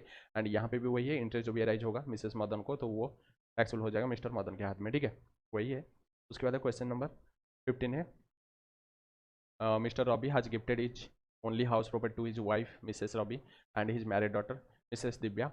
The assessing officer has serve notice of demand on Mr Robbie for payment of tax for income derive from the said property के लिए यहाँ पे आ रहा है notice, examine the validity of the assessing officer action. तो यहाँ पे जो एक्शन लिया है असेसिंग ऑफिसर वो वैलिड नहीं है, तो यहाँ पे मिस्टर रॉबी वो ट्रांसफर कर रहे हैं, मिस्टर रॉबी यहाँ पे ट्रांसफर कर रहे हैं उनका वाइफ के पास एंड मैरिड डॉटर के पास वो ट्रांसफर कर रहे हैं, ठीक है। तो यहाँ पे अगर वाइफ या अगर माइनर चिल्ड्रंस के पास अगर ट्रांसफर करेगा तो वहाँ पे क्लबिंग प्रोविजन लगेगा, बट ये वाइफ के लिए जो ट्रांसफर करें ये सही है, बट यहाँ पे जो मैरिड डॉटर है तो यहाँ पे क्लबिंग प्रोविजन नहीं लगेगा, जो भी वो ट्रांसफर की है प्रॉपर्टी ये इनके हाथ में टैक्सेबल हो जाएगा, ठीक है, ये मैरिड डॉटर के हाथ में टैक्सेबल हो जाएगा, तो यहाँ पे क्लबिंग प्रोविजन नहीं लगेगा। तो यहाँ पे असेसिंग ऑफिसर जो क्लबिंग प्रोविजन लगा रहा है दोनों के लिए एंटायर अमाउंट के लिए वो गलत है, ओनली वाइफ के लिए यहाँ पे लगेगा बट मैरिड डॉटर के लिए नहीं लगेगा, ठीक है। तो ये पूरा सही नहीं है, पार्टली सही है पार्टली गलत है, ठीक है। दस the action of the assessing officer in solving the notice of demand of Robbie for payment of entire income derived from the set property ये वैलिड नहीं है, ठीक है, ये वैलिड नहीं है। तो उसके बाद सेटअप एंड कैरी फॉरवर्ड है, तो चैप्टर नंबर 10 है जो कि है setup and carry forward chapter शुरू कर देते हैं, ठीक है। तो हम बहुत मेहनत करते हैं कि स्टूडेंट को ज़्यादा बेनिफिट देने के लिए, तो इसलिए हम क्या कर रहे हैं जल्दी जल्दी पढ़ा रहे हैं, बट आप लोग आप इसको शेयर नहीं कर रहे हैं, ठीक है, फॉरवर्ड नहीं कर रहे हैं, अच्छा सा कमेंट नहीं दे रहे हैं, तो मोटिवेशन कम लग रहा है। तो आप ज़्यादा यहाँ पे कमेंट दीजिए ना, अच्छा सा कमेंट दीजिए एंड आप लाइक करिए एंड सब्सक्राइब करिए, जिससे बहुत सारा स्टूडेंट के पास पहुँच जाएगा, क्योंकि बहुत सारे स्टूडेंट बोलते हैं कि सर हमारे पास नहीं पहुँचता है तो आप टैग नहीं यूज़ करते हैं, बट हम करते हैं, जो भी यूज़ करते हैं शुरू से वही यूज़ करते हैं, कुछ अलग नहीं है कि हमारा टीम जो है वही यूज़ करता है, कुछ नहीं है कि नहीं आता है, बट सब कुछ सही है, बट स्टूडेंट नहीं देखते हैं। अगर स्टूडेंट ज़्यादा देखेंगे तो ज़्यादा ये क्या होगा, ज़्यादा स्टूडेंट के पास पहुँचेगा, ठीक है। तो यहाँ पे स्टूडेंट नहीं देख रहे हैं, अच्छा सा कमेंट नहीं दे रहे हैं, तो कैसे होगा, इतना मेहनत ना अगर यूट्यूब में आप देखेंगे ऐसे वीडियो कहाँ पे नहीं मिलेगा, कोई भी टीचर ऐसे प्रोवाइड नहीं करता है, इवन रेगुलर क्लासेस में भी वो प्रोवाइड नहीं करते हैं, बोलते हैं कि जो भी इंपॉर्टेंट क्वेश्चन है वो बना देते हैं, बट अगर देखेंगे हम कोई भी चैप्टर नहीं छोड़े हैं, ठीक है, कोई भी चैप्टर नहीं छोड़े हैं डायरेक्ट टैक्सेशन में, एंड जो इंटरनेशनल टैक्सेशन में जो 3 चैप्टर है उसको हम बोले हैं कि जब रिवीजन करेंगे तो वहाँ पे उसको कंप्लीट कर देंगे, क्योंकि जो क्वेश्चन डायरेक्ट क्वेश्चन है अगर हम क्वेश्चन करके कोई बेनिफिट नहीं है, आप रेगुलरली जो भी रिवीजन है वहाँ से फॉलो कर देना तो आपका हो जाएगा, डबल मेहनत नहीं करना पड़ेगा। बाकी देखेंगे सब चैप्टर हम कंप्लीट किए हैं, बट स्टूडेंट इसको अच्छे से शेयर नहीं करते हैं, लाइक नहीं करते हैं, ठीक है। तो मेरा यही उम्मीद है कि आप लोग अच्छे से इसको लाइक करेंगे एंड अच्छा कमेंट देंगे एंड शेयर करेंगे एंड सब्सक्राइब करेंगे, ठीक है। मेरा तो यही उम्मीद रहते हैं मेरे बच्चे से, और क्या उम्मीद रहेगा, ठीक है। तो यहाँ पे एक्स कैरी कर रहा है business as sole proprietor, died हो रहा है 31 मार्च 2022 में, on his death the same business continued by his legal heir by forming a firm. तो यहाँ पे वो जो बिजनेस था उसको वो एक फार्म बना दे रहे हैं। आज ऑन 31 मार्च 2020 एक डिटरमाइंड बिजनेस लॉस हो रहा है 5 lakh to be carry forward under income tax act 1961 carry forward करने के लिए चाहते हैं। तो यहाँ पे does the firm consisting of all legal heirs of Mr X, तो यहाँ पे राइट है कि वो लॉस को एडजस्ट कर पाएंगे, उनका जो भी करेंट इनकम तो कर पाएंगे, कोई दिक्कत नहीं है। मेनली अगर कोई भी प्रीडिसेसर है, अगर कोई सक्सेसर को बिजनेस ट्रांसफर करता है तो वहाँ पे मेनली कैरी फॉरवर्ड नहीं हो पाता है, लॉस सेटअप नहीं हो पाता है, बट अगर जो भी सक्सेसर बाय इनहेरिटेंस मीन्स अगर कोई पर्सन डेथ हो जाता है उसका लीगल हायर अगर उसका बिजनेस चलाते हैं तो वहाँ पे उसको वो सेटअप कर पाएंगे। तो यहाँ पे इनहेरिटेंस हो रहा है क्योंकि उसका डाइट के बाद उसका जो भी लीगल हायर बिजनेस चला रहा है, एंड यहाँ पे यूज़ नहीं है कि वो पहले था बिजनेस उसके बाद फार्म है तो वो भी वहाँ पे सेटअप कर पाएंगे, ठीक है। तो यहाँ पे यही है, एक्स का बिजनेस जो भी लीगल हायर वो चला रहे हैं तो वहाँ पे फार्म चला रहे हैं तो चलेगा, कोई दिक्कत नहीं है, ठीक है, कोई दिक्कत नहीं है, चलेगा, हेंस दी एक्सेप्शन यहाँ पे लग जाएगा एंड यहाँ पे 5 लाख को सेटअप कर पाएंगे, ठीक है, कोई दिक्कत नहीं है। उसके बाद क्वेश्चन नंबर 2 को आ जाइए। ABC Limited amalgamated with XYZ Limited on 1st April 2022. All the condition of this section को satisfied हुआ है amalgamation वाला condition, and ABC Limited has the following carry forward losses दे दिया है till assessment year 22-23। पर्टिकुलर दे दिया है, rupees in lakh दे दिया है, स्पेकुलेशन लॉस दे दिया है 4 lakh, on observe depreciation on observe expenditure जो भी capital nature on scientific research वाला है, एंड बिजनेस लॉस दे दिया है 120 है। XYZ लिमिटेड वो कंप्यूटर उसका प्रॉफिट है 140 लाख, तो सेटअप हो पाएगा, कोई दिक्कत नहीं है। बिफोर सेटिंग ऑफ एलिजिबल जो भी ABC लिमिटेड का आफ्टर प्रोवाइडिंग डेप्रिसिएशन 15% वाला जो भी डेप्रिसिएशन है एक प्लांट एंड मशीनरी का वैल्यू कितना है 150 लाख है, being consideration at which plant and machinery transfer हुआ है XYZ लिमिटेड को, and written down value as per income tax record of the ABC limited as on 31 March 2022 है 100 लाख है, एंड एबव प्रॉफिट जो भी XYZ लिमिटेड का speculative profit है 10 लाख चलेगा, सेटअप हो जाएगा। Computed total income of the XYZ limited for the assessment year 2023-24 indicate the losses और अदर एडवांसेस कैरी फॉरवर्ड कैसे होगा, ठीक है। तो यहाँ पे जो भी बिजनेस प्रॉफिट है वो किसका था, XYZ का था, तो यहाँ पे हम total income of XYZ limited calculation करेंगे, तो जो भी बिजनेस इनकम है ठीक है। Setting of broad forward losses हो जाएगा किसका, XYZ लिमिटेड का जो प्रॉफिट है उसके साथ ABC लिमिटेड का जो भी लॉस सेटअप हो जाएगा। 140 लाख है प्रॉफिट, उसमें से हम जो भी एक्सेस डेप्रिसिएशन है क्लेम किए हैं उसको एड बैक करना पड़ेगा। कैसे एक्सेस डेप्रिसिएशन, क्योंकि वैल्यू था 150 लाख है, उसमें से WDV अगर 100 लाख लेस करेंगे तो यहाँ पे एक्सेस अकाउंट ऐड है 50 लाख, ये 50 लाख के ऊपर डेप्रिसिएशन जो भी है उसको एड बैक करना पड़ेगा। तो एड बैक करेंगे तो ये एक्चुअल बिजनेस इनकम आ जाएगा। ठीक है। उसके बाद सेटअप करेंगे, तो सेटअप करने के लिए पहले ब्रॉड फॉरवर्ड बिजनेस लॉस को सेटअप करेंगे। ठीक है। Brought forward business loss setup करेंगे 120 lakh, and on absorb depreciation जो भी सेटअप करेंगे 18 लाख, एंड उसको साइंटिफिक रिसर्च वाला एक्सपेंडिचर लेस करेंगे तो यहाँ पे बिजनेस इनकम बन जाएगा 7.5 लाख है। ठीक है। एंड यहाँ पे जो भी 4 लाख वाला स्पेकुलेटिव लॉस है वो सेटअप नहीं हो पाएगा। ठीक है। स्पेकुलेटिव लॉस जो भी 4 लाख वो सेटअप नहीं हो पाएगा, क्योंकि आपका speculative loss non speculative profit के साथ सेटअप नहीं हो पाएगा, but non speculative loss speculative income के साथ सेटअप हो पाएगा। जैसे यहाँ पे स्पेकुलेटिव इनकम है 10 लाख है, तो उसके साथ नॉन स्पेकुलेटिव लॉस वो सेटअप हो पाएगा, कोई दिक्कत नहीं है। ठीक है। ये क्वेश्चन इंपॉर्टेंट क्वेश्चन है, क्योंकि ऐसे क्वेश्चन 3 बार आया है। ठीक है। 3 बार आया है, ये इंपॉर्टेंट क्वेश्चन है, इसको आपको देखना है। ठीक है। 3 बार आया है एग्जामिनेशन में। उसके बाद है, एंड जो भी नोट्स ऑलरेडी बता चुका हूँ, कोई दिक्कत नहीं है। उसके बाद है क्वेश्चन नंबर 3 है, examine in brief about the treatment be given in the following cases में ट्रीटमेंट क्या करेंगे बताइए। एक loss 85,000 was sustained by Simran in the activity of owning and maintaining of camel for races. Camel, horse नहीं है camel, तो horse races only आएगा restriction में, बट कैमल जो भी रेसेस वो नहीं आएगा, तो यहाँ पे वो रेस्ट्रिक्शन नहीं आएगा, सेटअप हो पाएगा। ठीक है। सेटअप हो पाएगा, तो यहाँ पे रेस्ट्रिक्शन जो 74 का रेस्ट्रिक्शन नहीं आएगा, सेटअप हो पाएगा। या दूसरा यहाँ पे व्यू ले सकते हैं, अगर उसका बिजनेस ही कैमल बिजनेस अगर रेस चला रहा है तो वहाँ पे वो सेटअप कर पाएगा बिजनेस के साथ। ठीक है। सेटअप कर पाएगा। एंड जो भी अगर सेटअप नहीं हो पाता है लॉस, वो कैरी फॉरवर्ड हो जाएगा 8 असेसमेंट ईयर के लिए। दो व्यू है, पहले तो हॉर्स रेसेस यहाँ पे आता है, कैमल रेसेस नहीं आता है, तो कैमल रेसेस का लॉस सेटअप हो जाएगा, बिजनेस में आ जाएगा। दूसरा है, अगर उसका बिजनेस ही कैमल रेसेस है तो वहाँ पे वो सेटअप कर पाएगा, अगर नहीं सेटअप हो पाता है तो वो कैरी फॉरवर्ड हो जाएगा 8 असेसमेंट ईयर के लिए। ठीक है। ये था। उसके बाद क्वेश्चन नंबर 4 को आ जाइए। मेसर्स JKLM एक फार्म में कॉन्सिस्ट ऑफ 4 पार्टनर है, namely JKLM they share profit and losses equally during the year ended 31 March 2022 के लिए। The assessed business loss of the firm कितना है फॉर द असेसमेंट ईयर 22-23 है, which it is entitled to carry forward है 3,60,000। A new deed of partnership deed was executed among JKLM on 1 April 2022। वहाँ पे क्या होता है, जो भी शेयर ऑफ प्रॉफिट वो चेंज हो जाता है, पहले था इक्वली था 25% करके, बट यहाँ पे हो रहा है 15-15 20-50 रेस्पेक्टिवली हो रहा है। Compute the amount of business loss कितना which the firm entitle to setup करने के लिए कितना होगा। ठीक है। फॉर द असेसमेंट ईयर 23-24 के लिए, and the business income of the firm for the assessment year 23-24 3,30,000 है। Your answer should be supported by reason obviously. तो यहाँ पे अगर देखें सेटअप करने के लिए बिजनेस लॉस कितना है 3,60,000, बट प्रॉफिट कितना है 3,30,000, तो रिमेनिंग जो भी 30,000 वो कैरी फॉरवर्ड हो जाएगा। ठीक है। क्योंकि 3,60,000 सेटअप करना है, बट हमारे पास है 3,30,000, तो रिमेनिंग जो भी रहेगा 30,000 वो कैरी फॉरवर्ड हो जाएगा। उसके बाद है यहाँ पे आपका सेक्शन नंबर 78, वो जो रेस्ट्रिक्शन वाला यहाँ पे लगता है, अगर चेंज इन कॉन्स्टिट्यूशन होता है। ठीक है। Change in constitution only applicable होगा अगर कोई भी पार्टनर डेट होता है, रिटायरमेंट होता है, बट यहाँ पे अगर चेंज होता है पार्टनरशिप डीड में, अगर चेंज होता है शेयरिंग प्रॉफिट रेशियो, तो वहाँ पे वो सेक्शन नंबर 78 नहीं एप्लीकेबल होगा, तो वहाँ पे 30,000 कैरी फॉरवर्ड हो जाएगा। ठीक है।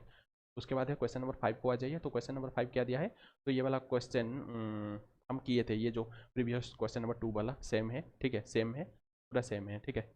कोई भी चेंजेस नहीं है, सेम है, क्योंकि ये क्वेश्चन 3 बार आया है और एक बार भी आगे देखने मिलेगा हमको। ठीक है। उसके बाद क्वेश्चन नंबर 6 को आ जाइए। An assessee sustained a loss from income from house property in the previous year relevant to the assessment year 2022-23, which could not set up against any other income के साथ वो सेटअप नहीं हो पाया था इन दैट असेसमेंट ईयर। उसके बाद assessee यहाँ पे फर्निश नहीं कर रहा है return of loss for the time allowed under section number 139 subsection 1 में, वो नहीं यहाँ पे फाइल किया था। हाउएवर assessee यहाँ पे फाइल कर रहा है रिटर्न जो भी time allowed under section number 139 subsection 4। Can the assessee carry forward कर पाएगा क्या? ऑब्वियसली यहाँ पे वो कैरी फॉरवर्ड कर पाएगा, क्योंकि आपका अगर भी लॉस रिटर्न ऑफ लॉस अगर नहीं फाइल करता है तो वहाँ पे 2 लॉस कैरी फॉरवर्ड कर पाएगा। 2 लॉस नहीं है, एक है लॉस फ्रॉम हाउस प्रॉफिट, दूसरा है ऑन ऑब्जर्व डेप्रिसिएशन, वो कैरी फॉरवर्ड कर पाएगा। और जो भी लॉसेस के लिए रिटर्न फाइल चाहिए, तो यहाँ पे आपका है इनकम फ्रॉम हाउस प्रॉपर्टी, तो यहाँ पे एसएससी वो कैरी फॉरवर्ड कर पाएगा इवन इफ अगर वो रिटर्न नहीं फाइल करता है या लेटली अगर फाइल करता है। उसके बाद क्वेश्चन नंबर 7 यहाँ पे दिया है कि मिस्टर ए वो सबमिट करा है following particular pertaining to assessment year 23-24 income from salary 4 lakh है, तो ये सैलरी इनकम आपका बिजनेस के साथ सेटअप नहीं हो पाएगा। ठीक है। But loss from self occupied house property, loss from let out house property का जो भी लॉस वो सेटअप हो पाएगा इसके साथ सैलरी का इनकम के साथ, बट बिजनेस लॉस सेटअप नहीं हो पाएगा। And bank interest fix deposit receive हो रहा है तो इसके साथ सेटअप हो पाएगा। ठीक है। ये जो बिजनेस वाला लॉस है, तो यहाँ पे टोटल इनकम ऑफ ए देखेंगे जिसमें सैलरी है 4 लाख, उसमें से अगर देखें हाउस प्रॉफिट दोनों का अगर ऐड करेंगे 2,20,000 है, बट मैक्सिमम 2 लाख मिलेगा। एंड जो भी 2 लाख वो टैक्सेबल हो जाएगा, ठीक है, बट बैलेंस 20,000 वो कैरी फॉरवर्ड हो जाएगा। उसके बाद इनकम फ्रॉम अदर सोर्स के लिए जो भी इंटरेस्ट ऑन फिक्स डिपॉजिट 80,000, उसमें से बिजनेस लॉस मैक्सिमम 80,000 सेटअप हो पाएगा एंड रिमेनिंग 20,000 कैरी फॉरवर्ड हो जाएगा, तो 2 लाख यहाँ पे रहेगा। उसके बाद है क्वेश्चन नंबर 8 है, तो क्वेश्चन नंबर 8 में इनकम फ्रॉम सैलरी है 45,000, इनकम फ्रॉम हाउस प्रॉपर्टी ये सेटअप हो जाएगा, ये सेटअप हो जाएगा, रिमेनिंग जो भी 21,000 वो टैक्सेबल हो जाएगा। उसके बाद नॉन स्पेकुलेटिव बिजनेस का इनकम है एंड यहाँ पे स्पेकुलेटिव बिजनेस का लॉस है, तो ये दोनों आपका कैरी फॉरवर्ड हो जाएगा। उसके बाद शॉर्ट टर्म कैपिटल लॉस है, लॉन्ग टर्म कैपिटल गेन है, तो ये दोनों सेटअप हो जाएगा एंड रिमेनिंग जो भी 6,000 है ये कैरी फॉरवर्ड हो जाएगा, ठीक है, ये कैरी फॉरवर्ड हो जाएगा लॉस जो भी है, ठीक है। ये था क्वेश्चन नंबर 8। उसके बाद क्वेश्चन नंबर 9 को चलते हैं, तो क्वेश्चन नंबर 9 यहाँ पे दिया है कि during the previous year 20 to 23 Mr C का following income and brought forward losses दे दिया है, शॉर्ट टर्म कैपिटल गेन दे दिया है, लॉन्ग टर्म कैपिटल लॉस है, तो ये तो सेटअप नहीं हो पाएगा। शॉर्ट टर्म कैपिटल लॉस, तो शॉर्ट टर्म कैपिटल गेन के साथ शॉर्ट टर्म कैपिटल लॉस यहाँ पे सेटअप हो जाएगा, जो भी रिमेनिंग 1,13,000 ये इनकम बन जाएगा। उसके बाद है लॉन्ग टर्म कैपिटल गेन है, तो यहाँ पे लॉन्ग टर्म कैपिटल लॉस है, तो ये भी सेटअप हो पाएगा एंड रिमेनिंग जो भी 21,000 ये आपका कैरी फॉरवर्ड हो जाएगा, ठीक है। ये था क्वेश्चन नंबर 9। उसके बाद क्वेश्चन नंबर 10 को चलते हैं, तो क्वेश्चन नंबर 10 यहाँ पे दिया है कि एक्स लिमिटेड एक फार्मास्यूटिकल कंपनी है and accumulated loss and business का जो भी ऑन ऑफ जो डिप्रिसिएशन है वो है फ्यूचर में सेटअप करने के लिए वो है 1,30,000 एंड 2,50,000 आज ऑन 31 मार्च 2022 में, एंड वो डिमोज हो रहा है 16 मई 2022 में। 30% of the total asset transfer हो रहा है resulting company X Y limited को।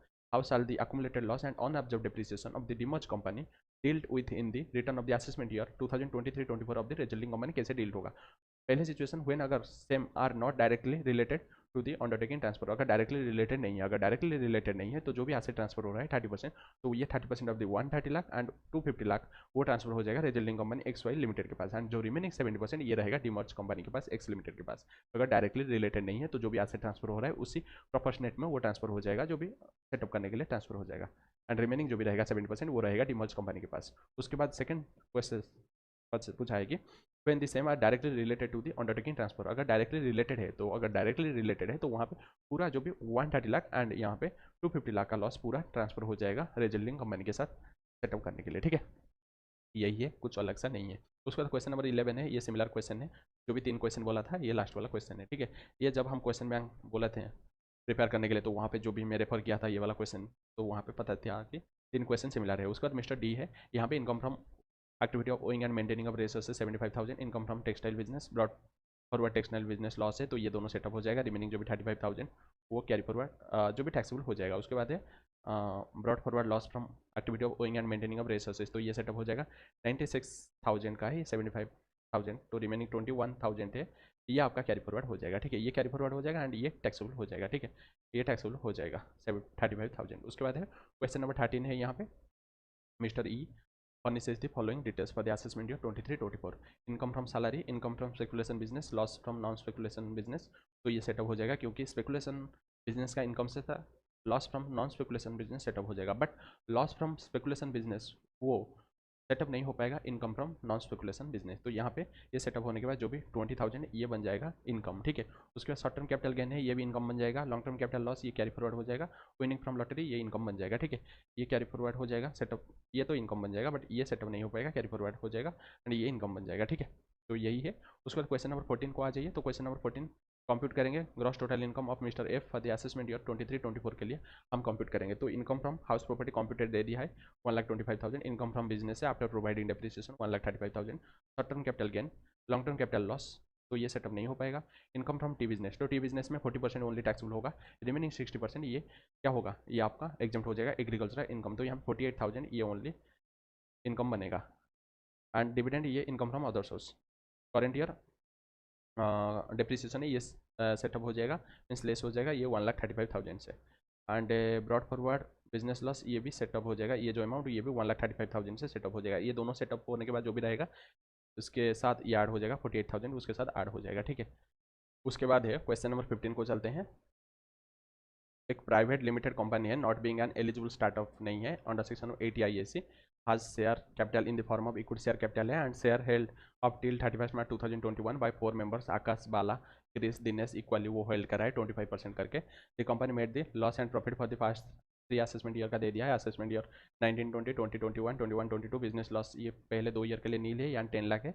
ऑन अब जब डिप्रिसिएशन 16 लाख, 12 लाख, 7 लाख है, तो टोटल यहाँ पे दे दिया है। And above figure has been accepted by tax department, accept कर रहा है, ठीक है। तो during the previous year end 31 March 2022 में आकाश सोल्ड कर है शेयर, गॉनेस को सोल्ड करा है। एंड 31 मार्च 2023 में बाला ऑल्सो सोल्ड करा है राजेश को।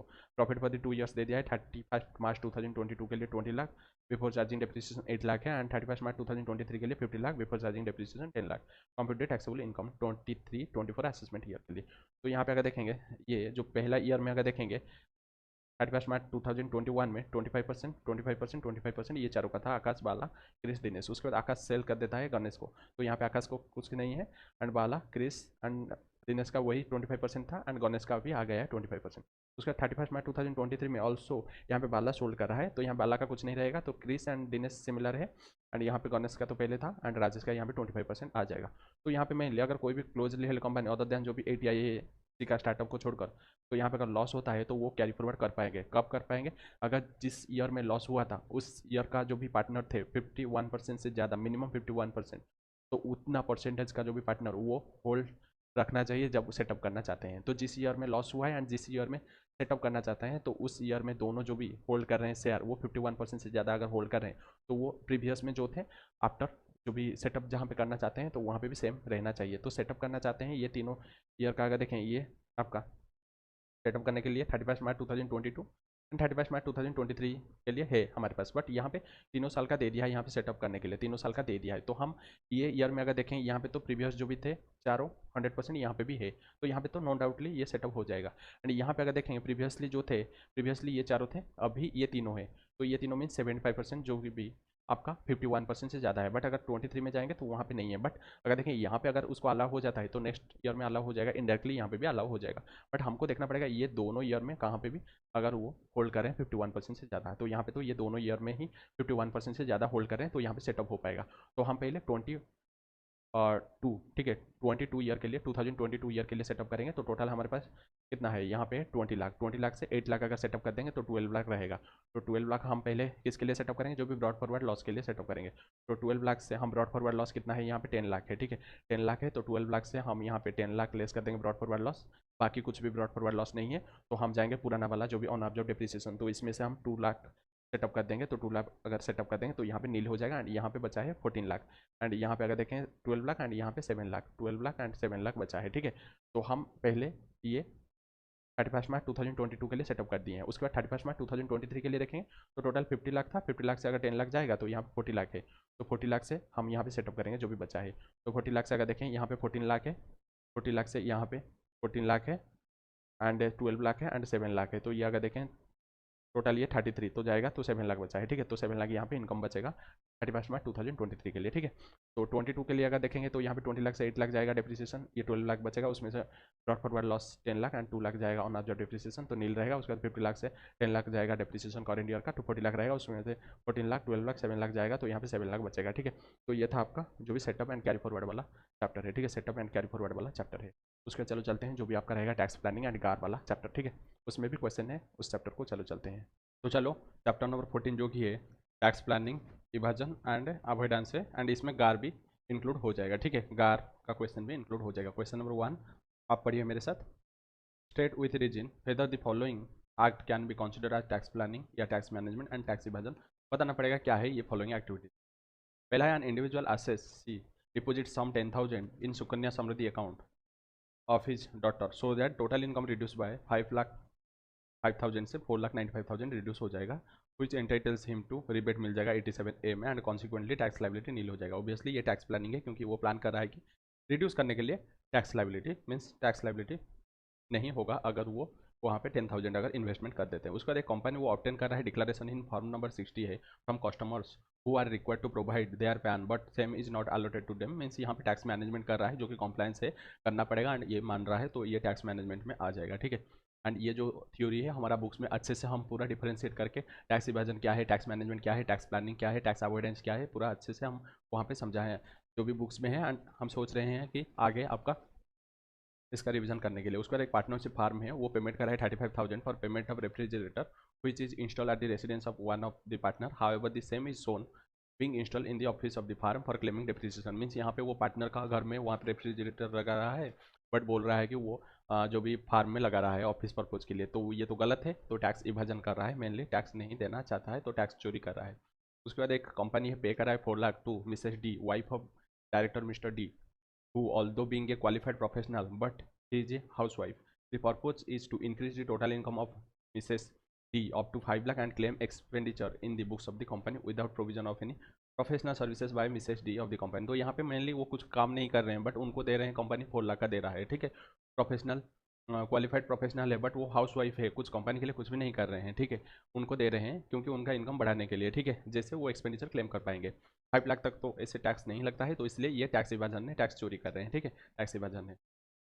उसके बाद चलो चलते हैं आपका नेक्स्ट क्वेश्चन को। क्वेश्चन नंबर 2 को आ जाइए, क्या दिया है। Messrs highway drive limited incorporate एक होली ओन्ड सब्सिडियरी कंपनी, जो कि messrs highway road limited in India during the financial year 16-17 में वो यहाँ पे एक इनकॉर्पोरेट कर रहा है। Its main business is to develop infrastructure facility and eligible for deduction ATIA में। तो उसका जो मेन काम है वो डेवलप करना है इंफ्रास्ट्रक्चर फैसिलिटी, एंड वो एलिजिबल हो जाएगा डिडक्शन अंडर सेक्शन ATIA में। अकॉर्डिंगली द कंपनी वो क्लेम कर रहा है डिडक्शन अंडर ATIA में फॉर द असेसमेंट ईयर 23-24 में वो क्लेम कर रहा है डिडक्शन। हाईवे रोड लिमिटेड वो डिराइव कर रहा है income other than the income from developing जो भी इंफ्रास्ट्रक्चर फैसिलिटीज एंड डिस्क्लोज कर रहा है सच इनकम आज इनकम वो डेवलप कर रहा है इंफ्रास्ट्रक्चर फैसिलिटीज सच, दस वो एंजॉय करेगा बेनिफिट ऑफ ATIA। तो यहाँ पे जो हाईवे रोड लिमिटेड वो मेनली अदर सोर्स से इनकम डिराइव कर रहा है, बट बोल रहा है कि वो इंफ्रास्ट्रक्चर फैसिलिटी से इनकम डिराइव कर रहा है, जैसे वो क्लेम करेगा डिडक्शन। तो ये तो गलत है, बट उसके लिए प्रोविजन है ATIA में, सेपरेटली प्रोविजन है, तो यहाँ पे कार नहीं लगेगा। अगर कहाँ पे सार है, स्पेसिफिक अवॉइडेंस रूल है, तो वहाँ पे तो वो लगेगा। अगर कुछ नहीं है स्पेसिफिक रूल्स, तो वहाँ पे गाल लगेगा। तो यहाँ पे अगर देखेंगे, अगर कोई भी हाईवे रोड वो डिराइव करा है income from developing infrastructure facility and disclose करा है such income as income from developing infrastructure facilities to avail benefit of the deduction under section number ATIA। This is a misrepresentation of the fact showing non eligible business का जो भी income है as income of the eligible for deduction ATIA। Hence this is an arrangement जहाँ पे tax विभाजन कर रहा है एंड नॉट टैक्स अवॉइडेंस नहीं है, टैक्स विभाजन डायरेक्टली कर रहा है। तो इसलिए टैक्स विभाजन के लिए वो अनलॉफुल है एंड उसके लिए डायरेक्टली करेक्ट फैक्ट के ऊपर वो वहाँ पे प्रोविजन लगेगा, ठीक है। एंड गार प्रोविजन यहाँ पे नहीं लगेगा, ठीक है, गार प्रोविजन यहाँ पे नहीं लगेगा क्योंकि उसके लिए सेपरेटली वो टैक्स विभाजन के लिए लग जाएगा, ठीक है। उसके बाद हाईवे रोड्स लिमिटेड परचेज कर रहा है the supplies for the development of infrastructure facilities from Messrs highway drive limited से परचेज कर रहा है at a price lower than जो भी फेयर प्राइस, तो फेयर प्राइस से कम प्राइस में वो परचेज कर रहा है जो भी सप्लाईज है, and thus transferring the income of messrs highway drive limited to messrs highway roads limited and enjoying the benefit under section number ATIA में एंजॉय कर रहे हैं benefit on such income. Can GAAR यहाँ पे invoke होगा क्या both the instances में। तो यहाँ पे अगर देखेंगे ये मेनली यहाँ पे भी उसके लिए है आपका स्पेसिफिक प्रोविजन है, तो यहाँ पे गार नहीं लगेगा। इन this case this is A close collection between highway drive limited जो कि इन एलिजिबल एसएससी है एंड हाईवे रोड्स लिमिटेड वो एक एलिजिबल एसएससी है। सिंस एलिजिबल एसएससी वो Holi own subsidiary of the in eligible SSC का जो भी वो परचेज ट्रांजैक्शन कर रहा है अरेंज कर रहा है इन सच ए हुए दैट ये प्रोड्यूस कर रहा है मोर देन ऑर्डिनरी प्रॉफिट, जो भी ऑर्डिनरी प्रॉफिट है उससे ज़्यादा वो प्रॉफिट प्रोड्यूस कर रहा है। However such tax avoidance is specifically deal through the provision जो भी ATIA में स्पेसिफिकली ATIA सबसेक्शन 10 में स्पेसिफिकली प्रोविजन है उसके लिए। फर्दर अगर एग्रीगेट अमाउंट अगर वो 20 करोड़ से ज़्यादा होगा तो वहाँ पे ट्रांसफर प्राइसिंग लग जाएगा, जिसको बोलेंगे स्पेसिफाइड डोमेस्टिक ट्रांजेक्शन बोलेंगे। अगर 20 करोड़ से ज़्यादा होगा तो वहाँ पे 92BA लग जाएगा, ठीक है। It is not intention of the legislation to invoke GAAR यहाँ पे नहीं लगेगा। हेंस जो भी रेवेन्यू डिड नॉट इन्वोक गार इन सच ए केस, तो गार एंड सार वो एग्जिस्ट आज for clarification of the CBDT, but गार नहीं लगेगा, उसके लिए स्पेसिफिक प्रोविजन है तो इसलिए गार नहीं लगेगा, ठीक है। उसके बाद है क्वेश्चन नंबर 3 है examine the doctrine of form and substance in context of the tax planning. तो यहाँ पे doctrine of form and substance tax planning के रिलेटेड अब बताइए, ठीक है। Doctrine of form and substance, कुछ सिचुएशन में फॉर्म इंपॉर्टेंट है, कुछ सिचुएशन में सब्सटेंस इंपॉर्टेंट है। तो the following are certain principles enunciated by the court on the question as to whether it is the form और substance of a transaction which will be prevail. और income tax matter के लिए कौन सा हम देखेंगे, फॉर्म देखेंगे या मैटर देखेंगे। तो यहाँ पे form of a transaction is to be consider in case of genuine transaction. तो जहाँ पे जेन्युइन ट्रांजैक्शन होगा तो वहाँ पे हम फॉर्म देखेंगे, जैसे it will well settle that when a transaction arrange in one form known as law and it will attract tax liability, whereas if it is enter into another form which is equally lawful और it may not. Therefore considering whether the transaction attract tax or not, the form of the transaction put through to be considered and not the substance, ठीक है। तो यहाँ पे अगर genuine transaction है तो वहाँ पे हम देखेंगे फॉर्म, ठीक है, सब्सटेंस नहीं देखेंगे। पहला सिचुएशन है। दूसरा सिचुएशन है कि true legal relation is the crucial element for taxability. तो यहाँ पे लीगल रिलेशन देखना पड़ेगा फॉर टैक्सेशन के लिए, ठीक है। तो यहाँ पे the true legal relation arising from a transaction alone determines the taxability of a received arising from the transaction. तो यहाँ पे देखना पड़ेगा ट्रू लीगल रिलेशन क्या है, तो वहाँ पे टैक्सेबिलिटी के लिए देखेंगे। उसका सब्सटेंस भी देखेंगे कुछ सिचुएशन में, जो कि एक्चुअल नेचर ऑफ एक्सपेंसेस क्या है, is relevant and not the form. तो कुछ एक्सपेंसेस के लिए हम देखेंगे उसका सब्सटेंस ना कि फॉर्म। जैसे इन case of any expenditure the mere fact that payment is made under the agreement does not preclude the department from inquiring into the actual nature of the payment। तो यहाँ पे कुछ पेमेंट अगर करेंगे तो वहाँ पे डिपार्टमेंट को उसका जो भी सब्सटेंस है नेचर ऑफ पेमेंट से पता चल जाता है, एक्चुअल पेमेंट से पता चल जाता है। तो वहाँ पे उसका हम नहीं देखेंगे फॉर्म क्या है। उसके बाद in order to determine whether the particular item of expenditure is revenue और कैपिटल नेचर द सब्सटेंस देखेंगे। तो वहाँ पे हम फॉर्म नहीं देखेंगे, सब्सटेंस को भी देखना पड़ेगा, ठीक है। ये सब केस स्टडीज है, इतना आप याद मत रखिए, ओनली आप याद रखिए जो भी 3 पॉइंट है, ठीक है। उसके बाद क्वेश्चन नंबर 4 है इन the following independent circumstances discuss whether the provision of the गार वुड बी एप्लीकेबल। तो यहाँ पे फॉलोइंग सिचुएशन में आप बताइए यहाँ पे प्रोविजन ऑफ द गार एप्लीकेबल होगा या नहीं होगा, ठीक है। एक मिनट।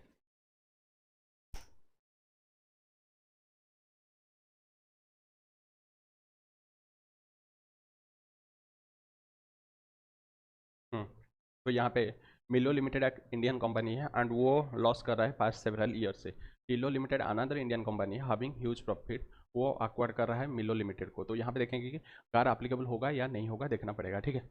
कार एप्लीकेबल होगा या नहीं होगा देखना पड़ेगा। तो in the present case Tilo limited वो ह्यूज प्रॉफिट है, अक्वायर मिलो लिमिटेड एक loss making company due to provision relating to merger acquisition of the act considering that scheme would be sanction by high court और NCLT considering tax implication. तो वहाँ पे car नहीं invoke होगा क्योंकि यहाँ पे डीमर्जर एंड अमलगमेशन का केस है। तो वहाँ पे हाई कोर्ट एंड एनसीएलटी वो उसको डील करेगा, तो वहाँ पे गार्ड नहीं लगेगा क्योंकि वहाँ पे हाई कोर्ट एंड एनसीएलटी उसको डील करता है मर्जर एक्विजिशन एंड अमलगमेशन, ठीक है। तो डैम्प आईएनसी एक company incorporated in country A hold कर रहा है 1000 shares in Map limited and Indian listed equity since 1 April 2016 से होल्ड कर रहा है। ऑन 1 मई 2021 मैप लिमिटेड वो इशू कर रहा है 1000 bonus share to Damp INC, ठीक है। As per the treaty between India and country A the capital gain जो भी है होगा टैक्सेबल होगा इन द कंट्री होया transfer of share is a resident. तो जहाँ पे ट्रांसफर है रेसिडेंट जहाँ पे है तो उस कंट्री में टैक्सेबल होगा। The tax law of country A exempt कर रहा है कैपिटल गेन। तो टैक्स लॉ जहाँ पे आपका डैम्प आईएनसी है तो वहाँ पे उस कंट्री का टैक्स लॉ एग्जम्प्ट कर रहा है कैपिटल गेन को, ठीक है। डैम्प आईएनसी यहाँ पे सेल कर रहा है all the share holdings in Map limited on 1 जनवरी 2022 में सब कुछ सोल्ड कर रहा है एंड यॉन कर रहा है कैपिटल गेन 5 करोड़ यहाँ पे यॉन कर रहा है। तो यहाँ पे कार प्रोविजन इन्वोक होगा या नहीं होगा देख लेते हैं।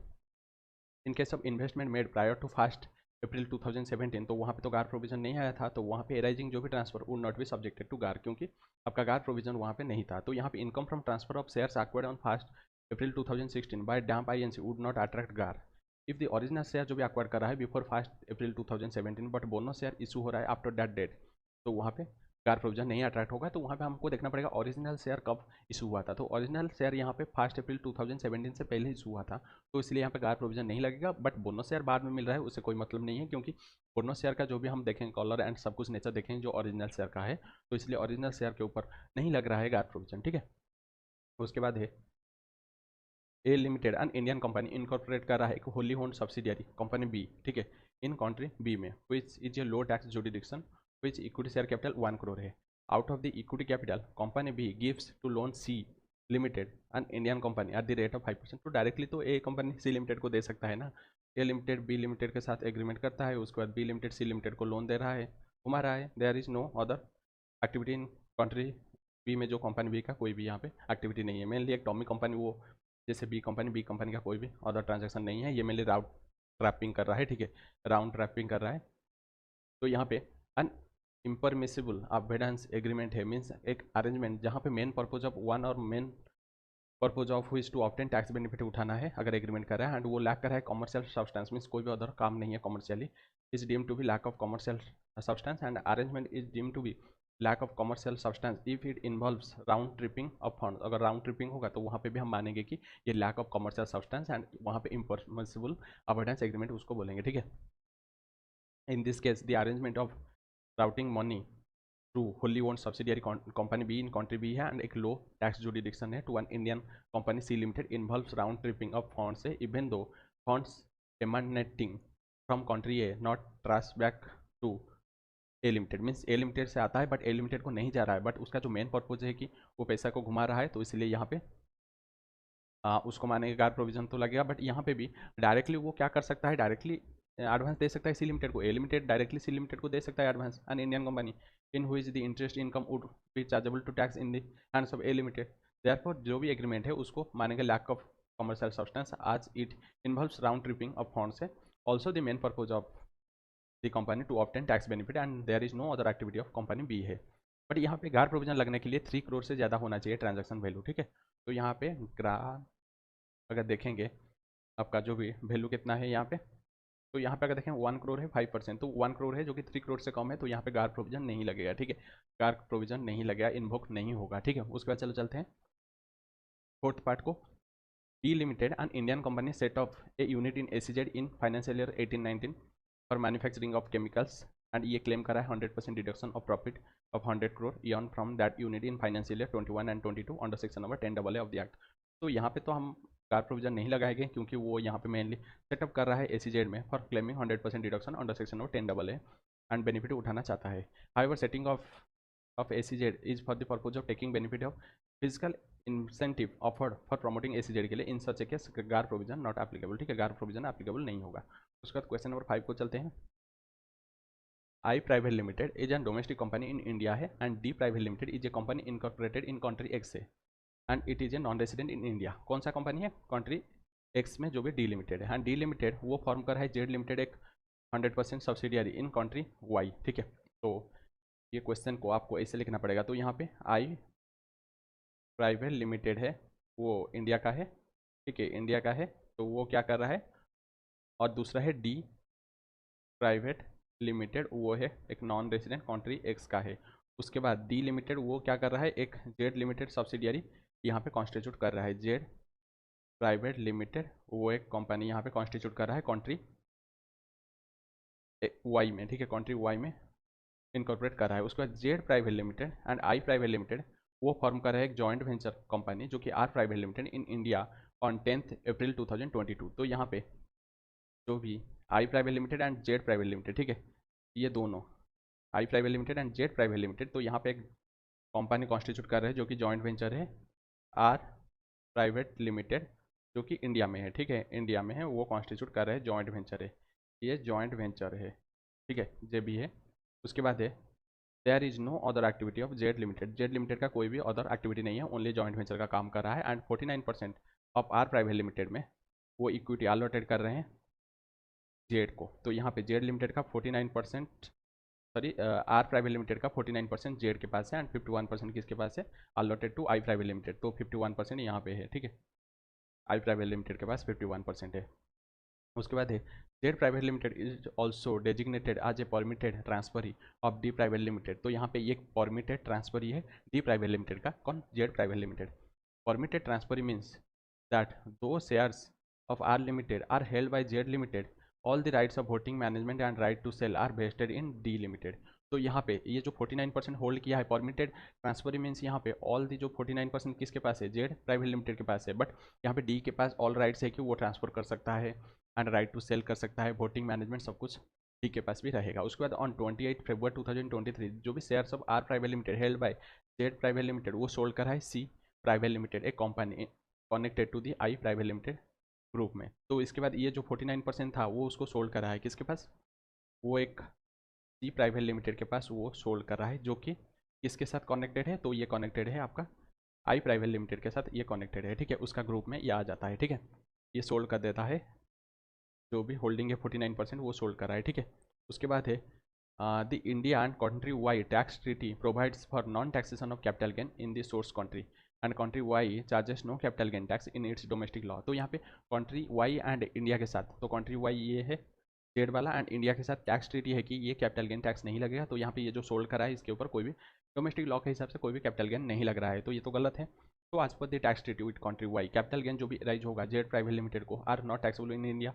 तो यहाँ पे टैक्स ट्रीटी के हिसाब से कंट्री वाई में जो भी कैपिटल गेन अराइज होगा तो यहाँ पे इंडिया का जो भी टैक्स लॉ के हिसाब से टैक्सेबल नहीं होगा। As per India and country X tax treaty capital gain is chargeable to tax in the source country, क्योंकि सोर्स कंट्री में टैक्सेबल होगा तो सोर्स कंट्री ये है जहाँ पे एक्चुअली सोर्स एराइज होता है, तो कंट्री वाई में वो अगर कंट्री वाई में टैक्सेबल नहीं होगा तो इंडिया में भी टैक्सेबल नहीं होगा, इंडिया में तो ऐसे भी टैक्सेबल नहीं होगा क्योंकि सोर्स कंट्री में वो टैक्सेबल होगा, वाई कंट्री में टैक्सेबल होगा, बट वाई कंट्री में ऐसे भी टैक्स नहीं लगता है। Examine whether the GAAR can be invoked to deny the treaty benefit assuming that the prescribe condition for applicability of the GAAR जो भी है वो सेटिस्फाई हो गया, अदर कंडीशन सेटिस्फाई हो गया है, तो यहाँ पे हमको देखना पड़ेगा कि गार प्रोविजन लगेगा या नहीं लगेगा। तो यहाँ पे जो भी arrangement of routing of investment through country Y result into tax benefit, तो यहाँ पे जो भी अरेंजमेंट हो रहा है for routing of the investment through country Y result into tax benefit के लिए, since there is no business purpose, तो यहाँ पे कोई बिजनेस पर्पज नहीं है जेड लिमिटेड को इनकॉर्पोरेट करने के लिए in country Y, it can be said that the main purpose of the arrangement is to obtain tax benefit, इसका मेन पर्पज है कि टैक्स बेनिफिट ऑब्टेन करना है, and the alternative course available है कि वो डायरेक्टली इन्वेस्टमेंट कर सकता है आर प्राइवेट लिमिटेड में joint venture by D limited, and the tax benefit would be difference in tax liabilities between two available courses, तो यहाँ पे डायरेक्ट भी वो कर सकता है कि डायरेक्टली वो आर प्राइवेट लिमिटेड के साथ जॉइंट वेंचर कर सकता है डी के साथ मिलकर, एंड टैक्स बेनिफिट जो भी डिफरेंस होगा वो टैक्स लाइबिलिटी टू जो भी है बिटवीन टू वो अवेलेबल कोर्स में मिल जाएगा, टैक्स लाइबिलिटी लग जाएगा। And the next question is does the arrangement have any tainted element है क्या, तो ये अरेंजमेंट में कोई भी टेंटेड एलिमेंट है क्या, मेजर एलिमेंट है क्या। It is evident that there is no commercial substance incorporating Z private limited as it does not have any effect on the business of risk of D private limited और cash flow of D private limited, तो यहाँ पे अगर देखेंगे यहाँ पे कोई भी नो कमर्शियल सब्सटेंस कुछ भी नहीं है, क्योंकि यहाँ पे जो जेड प्राइवेट लिमिटेड यहाँ पे इनकॉर्पोरेट हुआ है इसका कोई भी बिजनेस रिस्क डी लिमिटेड के ऊपर नहीं है एंड कोई भी कैश फ्लो भी नहीं है, ठीक है।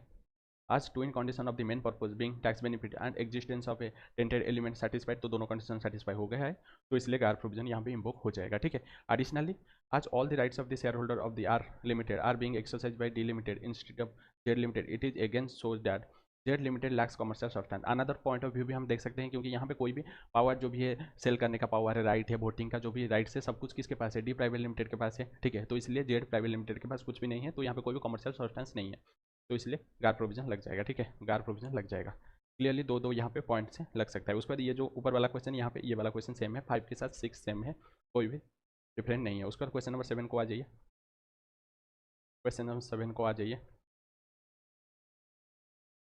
तो यहाँ पे डीप लिमिटेड, ये भी अगर देखेंगे एसीजेड वाला है, तो एसीजेड वाला कॉमन है जो कि हम देख के आ चुके हैं, एसीजेड वाला है, एक यूनिट एसीजेड में एलिजिबल वाला है एंड दूसरा है नॉन एसीजेड में इन एलिजिबल वाला नहीं है, नॉन एलिजिबल है, ठीक है, तो इसलिए ये क्वेश्चन भी सिमिलर है। उसका क्वेश्चन नंबर 8 है, तो टैक्स प्लानिंग एंड टैक्स विभाजन क्या है, ठीक है, टैक्स प्लानिंग एंड टैक्स विभाजन क्या है ये तो हमारा नोट से भी पता चलता है, बट हम इसको डिस्कशन कर लेते हैं। तो टैक्स प्लानिंग ये एक फ्रेमवर्क है जहाँ पे law availing for deduction and exemption जो भी है उसका बेनिफिट उठाना है, ठीक है, बेनिफिट उठा के मिनिमाइज करना है टैक्स लायबिलिटी, ठीक है, यही बोल रहा है टैक्स प्लानिंग मीन्स प्लान करना है टैक्स का, जैसे आप जो भी कम टैक्स देना पड़ेगा एंड यूज़ करोगे आपका जो भी एग्जाम्पशन डिडक्शन उसको एग्जाम्पशन जो भी है उसको यूज़ करना है। टैक्स प्लानिंग एक अरेंजमेंट है बाय व्हिच फुल एडवांटेजेस लेना है, जो भी कंसेशन बेनिफिट या एग्जाम्पशन या डिडक्शन उसका पूरा बेनिफिट लेना है। बट टैक्स विभाजन क्या है, other hand is an attempt to reduce tax liability by dubious और आर्टिफिशियल मेथड और डाउन राइट फ्रॉड, तो यहाँ पे फ्रॉड करके या डुबियस या आर्टिफिशियल मेथड यूज करके टैक्स लायबिलिटी को घटाना है जो कि इलीगल है,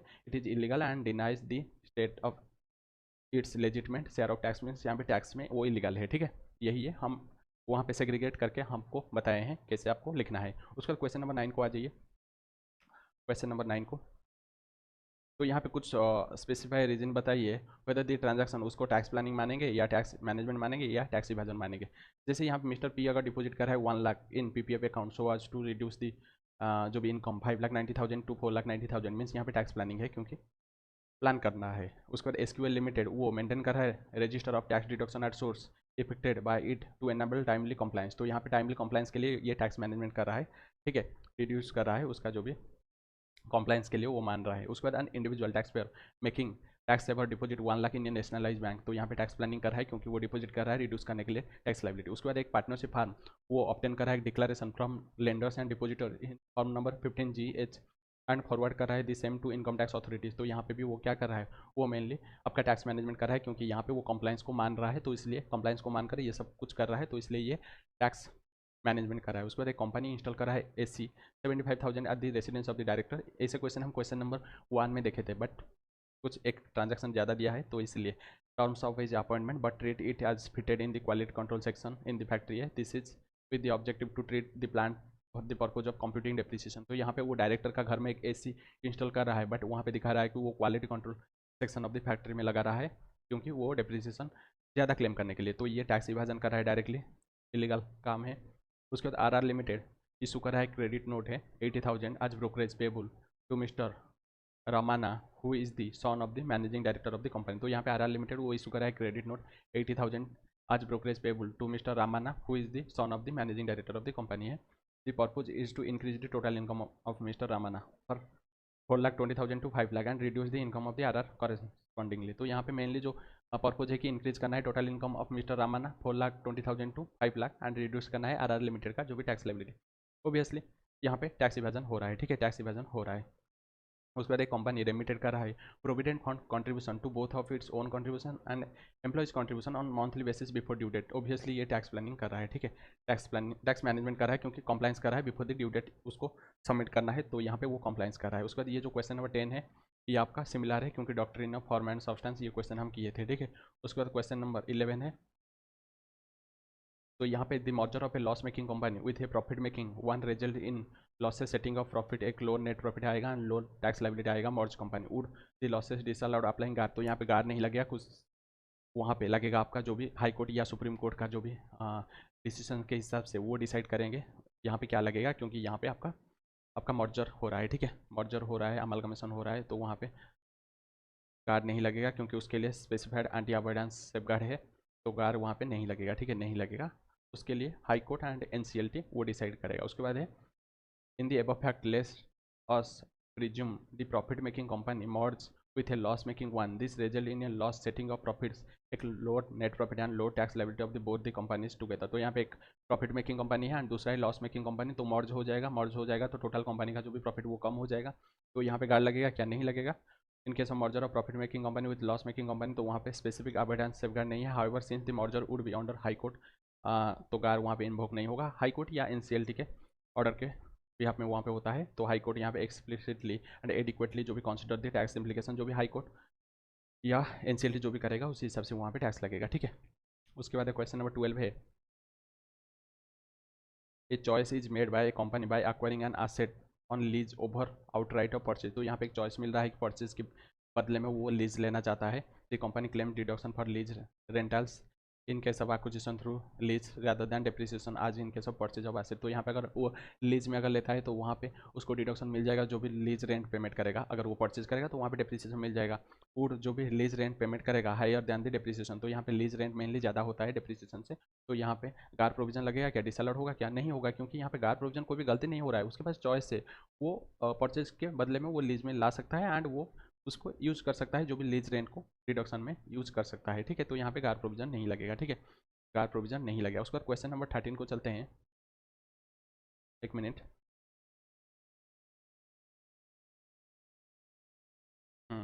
तो क्वेश्चन 13 दिया है कि मेसर्स ग्लोबल आर्किटेक्ट आईएनसी एक company incorporated in country F1, it is engage in the business of providing architectural design services all over the world. तो यहाँ पे वो एंगेज है बिजनेस ऑफ आर्किटेक्चरल डिजाइन वो प्रोवाइड करा है ऑल ओवर द वर्ल्ड। ये रिसीव करा है an offer from lovely research private limited, तो वो यहाँ पे रिसीव करा है एक ऑफर कहाँ से, लवली रिसर्च प्राइवेट लिमिटेड से वो ऑफर रिसीव कर रहा है N Indian company for design and development of research all over India. तो यहाँ पे डिजाइन एंड डेवलपमेंट रिसर्च करने के लिए ऑल ओवर द इंडिया के लिए। उसका इंडिया F1 टैक्स ट्रीटी, जो इंडिया एंड F1 कंट्री के साथ टैक्स ट्रीटी वो प्रोवाइड कर रहा है कि आर्किटेक्चरल जो भी सर्विसेज है वो टेक्निकल सर्विसेज मानेंगे and same to the company वो टैक्स होगा इंडिया में।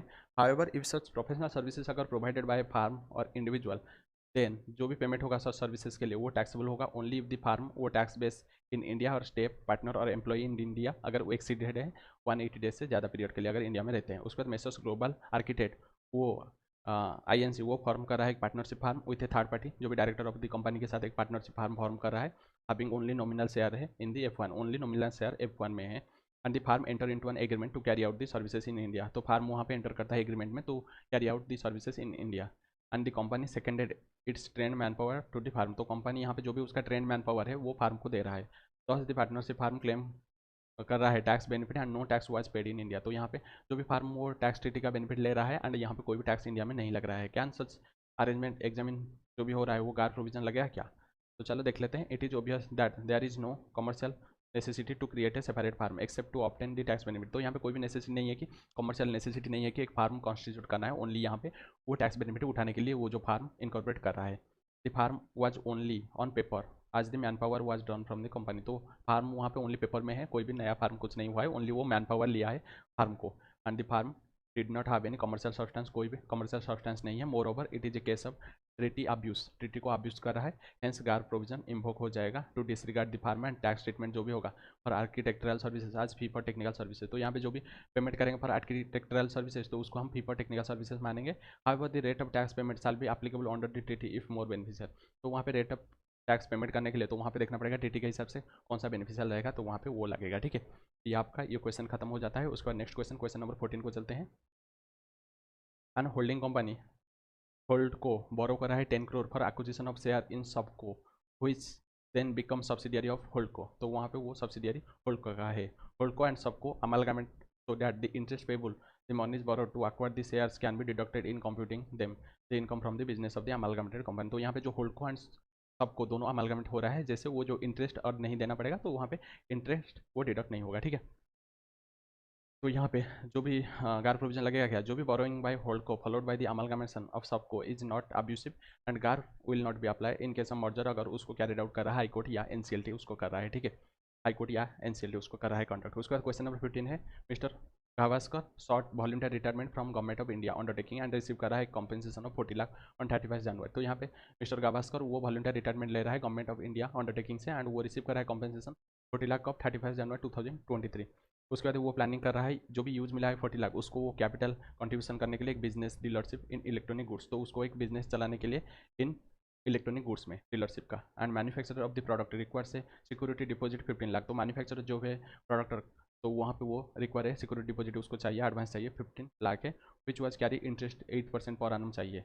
उसके बाद Gabhaskar wife is a graduate and having work as marketing manager in multinational company for 15 year. तो यहाँ पे जो गाभास्कर का वाइफ है वो ग्रेजुएट है एंड वो वर्क कर रहा है एक मार्केटिंग मैनेजर का है in multinational company for 15 years. ठीक है, she now looks for change in employment and she is willing to join her husband in running the business. तो वहाँ पे वो चाहते हैं कि चेंज करना चाहते हैं जो भी एम्प्लॉयमेंट एंड वो ज्वाइन करना चाहता है हस्बैंड के साथ। She expect as an annual income 5 lakh expect कर रहा है annual income and Mr Gabhaskar would like to draw a monthly remuneration 40,000 and also interest 10% on his capital in the business. तो यहाँ पे गाभास्कर चाहता है कि रेमुनेशन ड्रॉ करने के लिए 40,000 and also interest 10% per annum on his capital.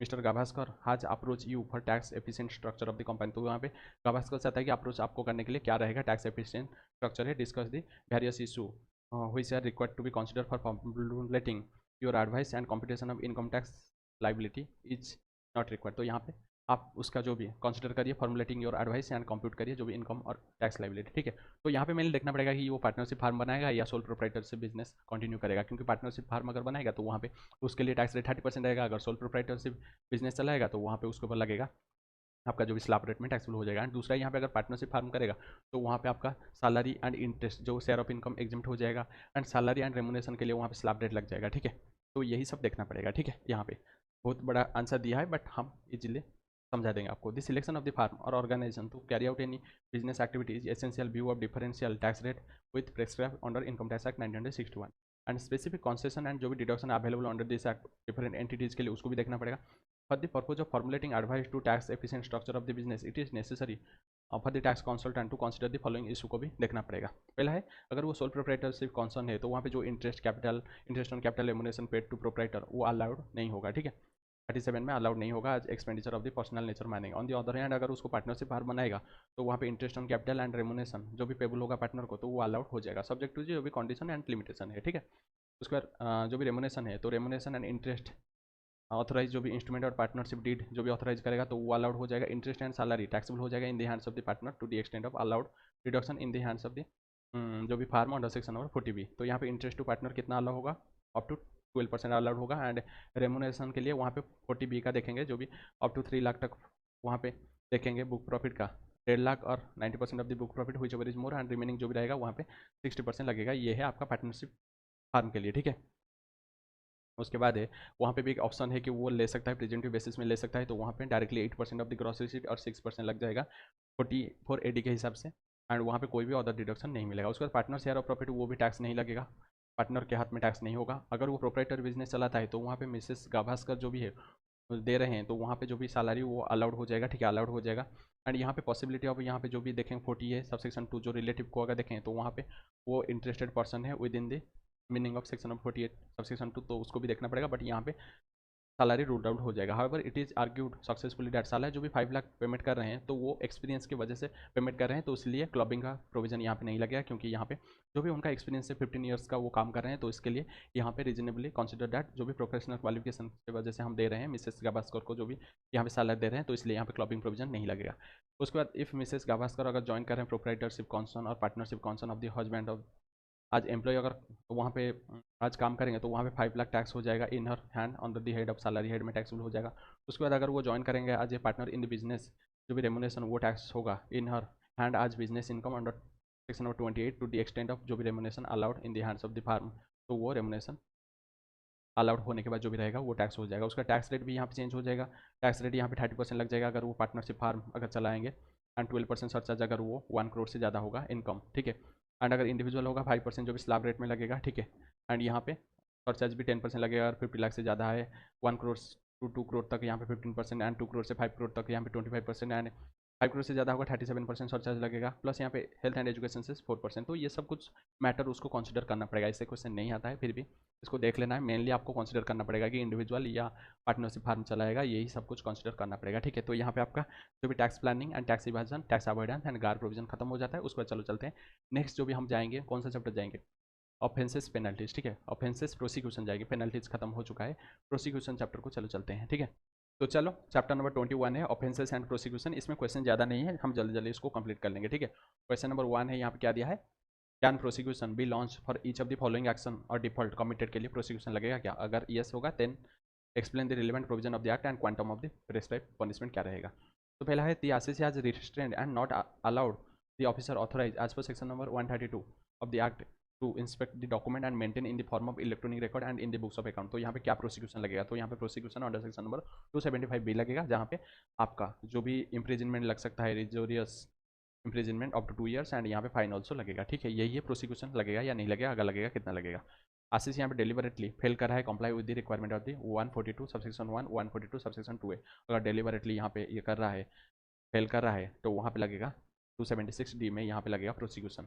Prosecution क्या लगेगा, imprisonment up to term of 1 year and fine also लगेगा। उसके बाद आरसीसी डिलीवरेटली फेल कर रहा है पेमेंट करने के लिए जो भी टीसीएस कलेक्ट कर रहा है अंडर सेक्शन नंबर 206C, तो वहाँ पे लगेगा 276 डबल भी लगेगा, तो वहाँ पे इम्प्रिजनमेंट 3 मंथ से लेकर 7 ईयर तक लगेगा एंड फाइन ऑल्सो लगेगा, ठीक है। यही है और कुछ नहीं है। हम इसको एक पेज 1.5 पेज के अंदर पूरा इसको समझ लिया हूँ, तो अगर देखेंगे तो वहाँ पे आपको अच्छे से समझ आ जाएगा, ठीक है। क्वेश्चन नंबर 2 है the assessing officer lodge a complaint against Mrs KLM एक फार्म अंडर 276 में of the income tax act 1961 for failure to furnish the return of income for the assessment year 23-24 with the due date under section number 139 subsection 1 है। The tax payable on the assessed income as reduced by the advance tax जो भी है and tax deducted जो भी है 60,000 deduct होने के बाद टैक्स पेबल यहाँ पे देना है 60,000 आरसीसी को। उसके बाद अपील वो फाइल करा है firm against the order of the assessment was allowed by the CIT appeal उसको अलाउड कर रहा है, वो अपील असेसमेंट के अगेंस्ट में वो अपील में जाता है एंड CIT ऑफिस उसको एक्सेप्ट कर रहा है, उसके बाद अलाउ कर रहा है, एक्सेप्ट वही है। उसके बाद असेसिंग ऑफिसर पास कर रहा है order giving effect to the order of CIT appeals. उसके बाद असेसिंग ऑफिसर ऑर्डर पास कर रहा है giving effect to the CIT appeals का। उसके बाद tax payable by the firm as per the said order of the assessment tax payable यहाँ पे 9,900 है, टैक्स पेबल है, ठीक है। The assessing officer has accepted the order of the CIT appeals and not prefer to the appeal against it to the income tax appellate tribunal. तो ITAT को नहीं जाता है यहाँ पे असेसिंग ऑफिसर एंड वो एक्सेप्ट कर रहा है CIT अपील्स का ऑर्डर को एंड वो ITAT को नहीं जा रहा है। The firm desires to know maintainability of the prosecution यहाँ पे लगेगा क्या, तो यहाँ पे प्रोसिक्यूशन लगेगा क्या, प्रोसिक्यूशन मेनली नहीं लगेगा, ठीक है, नहीं लगेगा। अगर कंपनी होगा तो वहाँ पे लगेगा। वुड योर आंसर चेंज, अगर वो पर्सन जो भी फार्म है अगर वो फार्म की जगह अगर कंपनी होगा तो वहाँ पे लगेगा। तो सेक्शन नंबर 276CC, तो यहाँ पे प्रोसिक्यूशन मेनली लगता है for wilful failure to furnish of return of income within prescribe time and जो भी tax would have been evaded at the failure not have been discover नहीं हो पाता है, ठीक है। Since the amount of tax यहाँ पे डज नॉट एक्सीड 25 लाख से कम है, तो यहाँ पे इम्प्रिजनमेंट रहेगा 3 month to 2 year. In addition fine भी लगेगा, बट यहाँ पे नहीं लगेगा अगर रिटर्न ऑफ इनकम अगर फाइल नहीं करता है ड्यू डेट के अंदर एंड अगर प्रोसिक्यूशन प्रोसीडिंग्स अगर नहीं अट्रैक्ट करता है इफ द टैक्स पेयर अगर वो अदर देन कंपनी है एंड उसका जो भी टोटल इनकम है determine on regular assessment and reduce by the assessment जो भी टैक्स है उसमें से रिड्यूस करेंगे एडवांस टैक्स, अगर वो 10,000 से कम होगा, ठीक है। इफ एनी जो भी TDS डिडक्ट किया है या एडवांस टैक्स पेड किया है, अगर वो डज नॉट एक्सीड 10,000 से अगर कम होगा तो वहाँ पे उसके ऊपर प्रोसिक्यूशन नहीं लगेगा। इन द इवन केस अगर देखेंगे, even though the tax liability of the firm in the original order है वो 10,000 से ज़्यादा है, बट कमिश्नर CIT ऑफिस के बाद ये 9,900 हो जाता है, जो कि लेस दैन 10,000 है, तो इसलिए tax liability of the firm and final assessment was determine 9,900 है, तो यहाँ पे प्रोसिक्यूशन नहीं लगेगा। ये केस स्टडी है गुरु नानक एंटरप्राइजेस का है। उसका सेकंड सिचुएशन में अगर कंपनी होगा तो वहाँ पे प्रोसिक्यूशन लग जाएगा, ठीक है, प्रोसिक्यूशन लग जाएगा। उसके बाद है नेक्स्ट क्वेश्चन है explain explain section number 278C applicable in respect of offences committed bye HUF। तो यहाँ पे ऑफेंसेस अगर कमिट करेगा HUF तो वहाँ पे कर्ता होगा जो भी deem to be guilty of offence मानेगा कर्ता को, ठीक है। अगर कर्ता यहाँ पे प्रूव कर देता है कि उसका कोई भी गलती नहीं है तो वहाँ पे प्रूव अगर कर देगा तो उसके अगेंस्ट में नहीं लगेगा। उसके बाद अगर कोई भी मेंबर यहाँ पे पता चलता है कोई भी मेंबर यहाँ पे कमिट किया है फ्रॉड या नेगलेक्ट किया है तो वहाँ पे मेंबर के अगेंस्ट में यहाँ पे प्रोसिक्यूशन लग जाएगा, ठीक है, प्रोसिक्यूशन लग जाएगा। उसके बाद क्वेश्चन नंबर 4 है, तो क्वेश्चन नंबर 4 यहाँ पे क्या दिया है, can the department launch prosecution in case where they accepted the revise return. तो ये क्वेश्चन लग रहा है नहीं, अगर डिपार्टमेंट अगर एक्सेप्ट कर रहा है revise return file by the SEC rectifying the mistake in the original return of income, तो यहाँ पे अगर डिपार्टमेंट एक्सेप्ट कर देता है revise return against the original return तो वहाँ पे प्रोसिक्यूशन लगेगा क्या, नहीं लगेगा। अगर डिपार्टमेंट यहाँ पे एक तो वो रेक्टिफाई कर रहा है, दूसरा यहाँ पे डिपार्टमेंट यहाँ पे रिवाइज रिटर्न को एक्सेप्ट कर रहा है, ठीक है, अगर मिस्टेक होता है ओरिजिनल रिटर्न में एंड अगर डिपार्टमेंट वहाँ पे अगर उसको एक्सेप्ट कर देता है तो वहाँ पे प्रोसिक्यूशन प्रोसीजर नहीं लगेगा उसके अगेंस्ट। फिर ये वाला क्वेश्चन सिमिलर है, ठीक है, जो भी हम अभी करके आए हैं क्वेश्चन नंबर 2 वो सिमिलर है, ठीक है। तो यहाँ पे ये चैप्टर खत्म हो जाता है। उसके बाद चलो चलते हैं नेक्स्ट लाइबिलिटी वाला चैप्टर, ठीक है, लाइबिलिटी वाला चैप्टर, चैप्टर नंबर 22 है लाइबिलिटी इन स्पेशल केसेस में देखेंगे, ठीक है। तो यहाँ पे क्वेश्चन नंबर 1 है, Neptune is a ship liner है use in carrying of passenger and cargo, वो शिप कर रहा है owned by SS Thomas and Thomas of UK। उसके बाद this ship carried the passenger and cargo carry कर रहा है एंड वो कब कर रहा है, June 2022 from Singapore to Chennai and vice versa and collected the charges thereof amounting to 200 lakh वो कलेक्ट कर रहा है। उसके बाद ये लेफ्ट कर रहा है पोर्ट ऑन 15 जून 2022 में for its journey to Korea को जाने के लिए। No other journey in India, कोई भी जर्नी इंडिया को नहीं आ रहा है, was undertaken by any of the vessel of the company, कोई भी अदर वेसल नहीं कर रहा है इंडिया में for the year end 31 March 2023 के लिए। The non resident company had authorise is, जो भी नॉन रेसिडेंट कंपनी यहाँ पे ऑथोराइज कर रहा है उसका जो भी इंडियन एजेंट को to comply with the income tax provision के लिए कंप्लाई करने के लिए। You are consulted by the company to explain about the procedure as to return of income कैसे फाइल करेगा and the period within which assessment thereof will be completed by the assessing officer, कब तक यहाँ पे assessment complete करेगा। 9 month mainly मानते हैं, जिस फाइनेंशियल ईयर एंड पीरियड से 9 मंथ के अंदर यहाँ पे असेसमेंट कंप्लीट करना पड़ेगा, ठीक है। Messrs Thomas and Thomas UK वो require to file return of income in India for journey of its ship before it leaves for onward journey, Korea को जाने से पहले यहाँ पे रिटर्न फाइल करना पड़ेगा। However as per the provisions of the section number 172 subsection 3 per assessing officer अगर वो सेटिस्फाई हो जाता है, इट इज नॉट पॉसिबल, अगर वो not possible for the master of the ship to furnish the return before departure of the ship of the port, तो वहाँ पे अगर वो सेटिस्फैक्टरी अरेंजमेंट बना देता है कि फाइलिंग ऑफ रिटर्न करने के लिए एंड पेमेंट ऑफ टैक्सेस के लिए जो भी ऑथराइज एजेंट है तो वहाँ पे वो परमिट दे देगा filing of return within 30 days of the departure, ठीक है, 30 डेज के अंदर डिपारेचर का फर्निश करने के लिए वो परमिट दे देगा एंड टाइम लिमिट रहेगा असेसमेंट के लिए 9 month from the end of the financial year, ठीक है, end of the financial year. उसके बाद है क्वेश्चन नंबर 2 है, director of a private company are personal liable होगा क्या to pay income tax due from the company but their liability does not extend towards interest and penalty payable by the company. तो यहाँ पे private company का जो भी director वो personal liable हो गया क्या, बट उनका जो भी लाइबिलिटी में इंटरेस्ट पेनल्टी नहीं आएगा, ये गलत है क्योंकि टैक्स के साथ आपका इंटरेस्ट पेनल्टी भी आ जाता है, ठीक है। तो लाइबिलिटी के साथ आपका इंटरेस्ट पेनल्टी भी आ जाएगा and director of the company वो पर्सनल लाइबल हो जाएगा अगर वहाँ पे कंपनी अगर फेल्योर करता है पेमेंट टैक्सेस के लिए, ठीक है।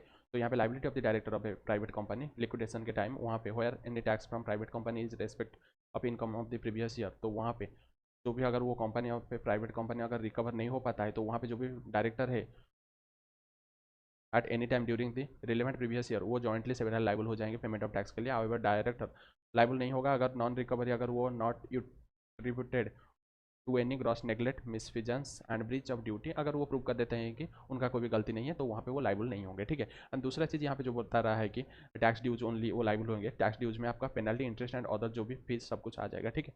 तो यहाँ पे आ जाएगा। उसके बाद है क्वेश्चन नंबर 3 है, तो यहाँ पे वही पूछा है कि in respect of any tax dues from private limited company which could not be recovered from it the tax recovery officer वो अटैच कर रहा है प्रॉपर्टी ऑफ द रेस्ट्रॉयल to be director for recovery thereof. It was contended by the director that a notice under section 156 not served on him, therefore the proceedings for recovery not valid है। वो correct है क्या गलत है? Notice नहीं चाहिए। अगर आप डायरेक्टर है प्राइवेट कंपनी का तो वहाँ पे आप पर्सनल लाइबल हो जाएंगे। एंड दूसरा चीज़, अगर आप प्रूव कर देंगे तो वहाँ पे लाइबल नहीं होंगे। तो यहाँ पे डायरेक्टर का कंटेंशन गलत है, ठीक है। उसके बाद है क्वेश्चन नंबर 4 है the jurisdictional assessing officer of Mr Albert एक नॉन रेसिडेंट है wants to treat the following person as his agent in India. Treat करना चाहता है for the assessment year 22-23 as per the provision of the 163 of the income tax act 1961। You are required to discuss the validity of the assessing officer's claim. तो Mr Albert own कर रहा है एक residential house in Goa in India during the financial year. He sold कर रहा है the house to Mr D'Souza another non resident. ये wants to treat Mr D'Souza as an agent of the Albert. तो यहाँ पे एजेंट किसको बोलेंगे? आज पर सेक्शन नंबर 163 के हिसाब से वो भी पर्सन अगर वो इंडिया में है एंड वो एम्प्लॉयड ऑन बाय और on behalf of the non resident अगर एम्प्लॉयड होता है एंड इंडिया में होना चाहिए। दूसरा चीज़, अगर कोई पर्सन चाहे वो रेसिडेंट हो या नॉन रेसिडेंट हो, अगर वो एक्वायर कर रहा है capital asset in India by means of transfer of from the non resident, तो यहाँ पे ये कैपिटल एसेट परचेज करा है मिस्टर डिसोजा, तो यहाँ पे इसको हम एजेंट मानेंगे, ठीक है। ये एजेंट बन जाएगा। दूसरा चीज़ है कि Mr Albert employed by Mr Rakesh एक resident of India to work for him first April 2021। उसके बाद Mr Rakesh left India to be employed by Mr Albert on 1 April 2021। तो यहाँ पे अगर देखेंगे वो लेफ्ट इंडिया, इंडिया के बाहर चला जाता है, इंडिया में नहीं है एंड वो अपॉइंट कर रहा है अल्बर्ट, तो यहाँ पे वो रेसिडेंट नहीं बनेगा क्योंकि रेसिडेंट के लिए वो इंडिया में होना चाहिए, बट यह इंडिया में नहीं है तो इसलिए ये एजेंट नहीं बनेगा, ठीक है। एजेंट नहीं बनेगा। उसके बाद क्वेश्चन नंबर 5 है Mr Joyant and Mr Basanti created एक ट्रस्ट है out of the insurance policy amount received upon death of their father, ठीक है। And the trust deed name Joyant and Basant as the trustee. तो यहाँ पे ट्रस्टी कौन है? Joyant and Basant. And Mrs Kamala and Mrs Bimala जो कि सिस्टर, उनके जो भी सिस्टर है वो बेनिफिशियरीज है। However, it is the discretion of the trustees that they may either accumulate the net income of the trust or pay the same to one और both of the beneficiary को वो दे सकते हैं। उनका description है trustee का, mister Basant and Jayant का description है, उनका मन है, पावर है। During the previous year 22-23 the total income of the trust कितना है? 10,50,000। You are required to discuss the relevant provision of the income tax act in this regard and calculated tax payable. तो यहाँ पे अगर beneficiary owner नहीं है, उनका कोई भी शेयर ऑफ इनकम नहीं है, तो यहाँ पे एमएमआर में टैक्सेबल हो जाएगा 42.744% में टैक्सेबल हो जाएगा। किसके हाथ में? ये ट्रस्टी के हाथ में, ठीक है। तो यहाँ पे the trust created by Mr Joyant and Basant out of the insurance policy amounted received during the death of their father is a private discretionary trust and it based with trustees a discretionary power to pay beneficiaries or accumulate the income as trustee think fit. In case of a private discretionary trust declared by a duly executed trust deed where the shares of the beneficiary are unknown। तो यहाँ पे share कुछ नहीं बताया है कि कितना मिलेगा, वहाँ पे बताया है कि एनी वन को दे सकते हैं या दोनों को दे सकते हैं, उनका डिस्क्रिप्शन है। तो यहाँ पे शेयर ऑफ इनकम नहीं पता है। In this case the trustees Mr Joyant and Basant would be liable for representative assess यहाँ पे मानेंगे। तो यहाँ पे बेनिफिशियरी का जो भी शेयर पता नहीं है तो इसलिए यहाँ पे एमएमआर में टैक्सेबल हो जाएगा जो कि 42.744%। तो 10 लाख के साथ अगर मल्टीप्लाई करेंगे तो यहाँ पे आ जाएगा 4,48,812 आ जाएगा, ठीक है। उसके बाद क्वेश्चन नंबर 6 है यहाँ पे Messrs. SB and Company is a partnership firm carrying on trading activity. It has filed all its return promptly up to the assessment year 22-23. The firm suffered a loss year after year due to market condition and some of its major debtor defaulted in payment of their dues. It decided, ये जो भी question है हम किए थे, ठीक है, ये वाला क्वेश्चन हम किए थे, सिमिलर क्वेश्चन, ठीक है। ये थे आपका जो भी बिजनेस पीजीबीपी या कोई भी असेसमेंट प्रोसीजर में किए हैं, तो सिमिलर क्वेश्चन नहीं करेंगे, ठीक है। उसके बाद क्वेश्चन नंबर 7 है Mr. Srinivasan has a central government pensioner who expired on 10th May 2022. An amount of 10 lakh in cash was deposited to his saving bank account maintained in the nationalized bank on 28 February 2022, which was reported by the banker under section number 285BA. A notice was issued by the assessing officer to Mrs. Srinivasan, who is legal representative, to file his return of income. Mrs. Srinivasan has approached you as a tax consultant as to the course of action to be undertaken by her since he is unaware of her deceased husband's financial dealing। उनको पता नहीं है, उनका wife आपसे मदद मांग रहे हैं कि टैक्स कंसल्टेंट बता रहे हैं कि आप बताइए, क्योंकि उनको पता नहीं है, उनका हस्बैंड का जो भी फाइनेंशियल डीलिंग्स के बारे में पता नहीं है। What will be your advice to Mrs Srinivasan? तो चलो देखते हैं the advice to Mrs Srinivasan would be on the following lines. तो Mrs Srinivasan the legal representative of Mr Srinivasan would be deemed to be assessee for the purpose of the income tax act. Mrs. Srinivasan would be liable to file return of income as the legal representative and pay the sum जो भी taxes वो पे करने के लिए liable हो जाएंगे, ठीक है। अगर वो डायरेक्ट नहीं होते तो जो भी वो टैक्स पेमेंट करते हैं तो यहाँ पे उनको पेमेंट करना पड़ेगा। उसके बाद एनी सम जो भी इंक्लूड से टैक्स पेनल्टी इंटरेस्ट और any other sum would have been payable by her deceased husband, ये यहाँ पे पेबल हो जाएंगे। उसके बाद the liability of Srinivasan would be limited to the extent to which the state of the deceased is capable of meeting liability. तो यहाँ पे लाइबिलिटी कितना रहेगा, जो भी उनका स्टेट है, प्रॉपर्टी है, उनसे जो भी यहाँ पे इनकम एराइज होगा उतना तक यहाँ पे लिमिटेड हो जाएगा लाइबिलिटी। उसका no prosecution can be however initiated on Mrs Srinivasan for any offences committed by her deceased husband. तो अगर डिसीज हस्बैंड कोई भी यहाँ पे प्रोसिक्यूशन करते हैं तो उनके वाइफ के ऊपर नहीं वो एप्लीकेबल होगा, ठीक है। उसके बाद है क्वेश्चन नंबर 8 है there is a tax arrear of 52 lakh payable by Super 6 Traders Limited relating to various assessment year. The court appointed a liquidator on 30th June 2022. The liquidator fails to notify his appointment to the assessing officer. यहाँ पे वो appointment बताता नहीं है तो 30 days के अंदर बताना चाहिए, बट वो नहीं बता रहा है। Also omitted to take note of the arrear, tax arrear के बारे में यहाँ पे नहीं, यहाँ पे वो अंडरस्टैंडिंग नहीं ले रहा है। He sold some of the asset of the company, sold करा है एंड सेटल करा है, सप्लायर का जो भी ड्यू उसको सेटल करा है। What would be the legal consequences, क्या रहेगा of the action of the liquidator, तो वो तो बन जाएगा डिफॉल्टर, ठीक है। उनके अगेंस्ट में प्रोसिक्यूशन लग जाएगा। तो यहाँ पे 178 के हिसाब से लिक्विडेटर को यहाँ पे नोटिस देना पड़ेगा अपॉइंटमेंट के बारे में 30 डेज के अंदर, किसको, असेसिंग ऑफिसर को, 30 days of his appointment. He is debarred from parting with the assets of the company until the notified of the tax officer, जो भी tax notified amount of arrear 52 lakh को पहले उसको बताना पड़ेगा। बट एक्सेप्ट क्या है, अगर प्रायर अप्रूवल ले लेता है पीसीसीआईटी या सीसीआईटी या पीसीआईटी या सीआईटी से अगर प्रायर अप्रूवल लेता है तो वहाँ पे वो सेल कर सकता है, मीन्स जो भी प्रॉपर्टी को सेल कर सकता है। बट अगर बिना प्रायर अप्रूवल से वो कोई भी सेल नहीं कर सकता है। Further on being so notified he has to set aside amount equal to the amount notified since the liquidator fails to notify the assessing officer of his appointment within the time specified है। तो यहाँ पे with the asset of the company उसको sold कर रहा है, contravention कर रहा है एबव प्रोविजन, तो वहाँ पे वो पर्सनल लाइबल हो जाएगा for the payment of the tax, जो भी कंपनी लाइबल होता है। Failure to comply with the above requirement, तो यहाँ पे offence under section number 276 A में लग जाएगा, इंप्रिजनमेंट अप टू 2 ईयर्स लग जाएगा। तो यहाँ पे ये वाला चैप्टर खत्म हो जाता है। उसके बाद चलो चलते हैं लास्ट चैप्टर जो भी है मिसलेनियस वाला प्रोविजन चैप्टर, ठीक है। तो चैप्टर नंबर 22 है, मिसलेनियस प्रोविजन है, तो ये लास्ट चैप्टर रहेगा। तो इसको हम जल्दी जल्दी कंप्लीट कर देंगे। एंड ये चैप्टर में जो भी अगर देखेंगे बहुत सारा कॉमन क्वेश्चन है जो कि हम प्रीवियसली कर चुके हैं, तो उसको नहीं करेंगे। कुछ कम क्वेश्चन है उसको हमको देखना पड़ेगा। क्वेश्चन नंबर 1 है fearless general finance and investment limited है, वो एक रेसिडुअरी नॉन बैंकिंग कंपनी है एंड वो एक्सेप्ट कर रहा है public deposit, issue deposit certificate and repay कर रहा है the same after some period of time along with interest, वो पेमेंट कर रहा है under different scheme run by it.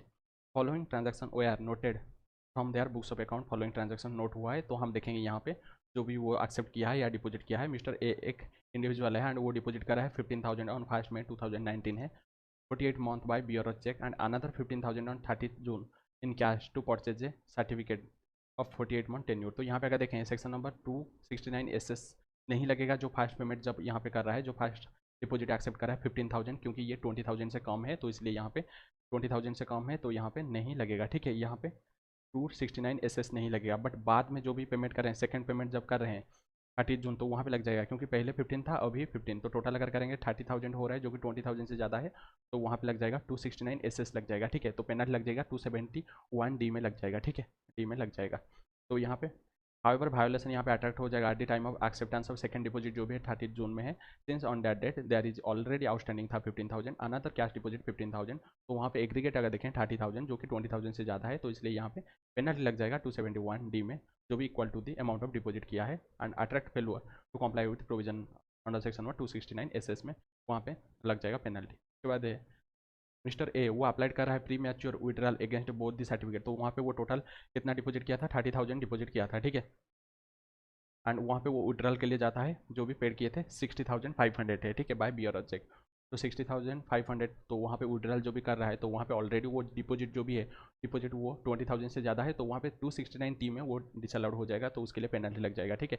Penalty लग जाएगा 271 E में पेनल्टी लग जाएगा, ठीक है, क्योंकि ऑलरेडी 30,000 प्लस इंटरेस्ट वो ज़्यादा हो चुका है 20,000 से ज़्यादा अगेंस्ट प्रिंसिपल एंड इंटरेस्ट, जो भी 23 मार्च में वो जाता है अगेंस्ट ऑफिस फास्ट सर्टिफिकेट के लिए जो भी 2019 में है, तो यहाँ पे लग जाएगा, ठीक है, क्योंकि ऑलरेडी 269 T में लग जाएगा। वायोलेशन अगर प्रोविजन करता है जो भी रिपेमेंट बाय बियर चेक अगर करता है 23 मार्च में, सिंस ऑन दैट डेट जो भी aggregate amount of deposit held by mister a non banking company में एलोंग विद इंटरेस्ट, तो वो मोर देन 20,000 है, क्योंकि वो 30,000 प्लस इंटरेस्ट है, तो इसलिए पेनल्टी 271 E में लग जाएगा equal to the amount of deposit so repaid attracted for the failure to comply with the provision of the 269 T में लग जाएगा।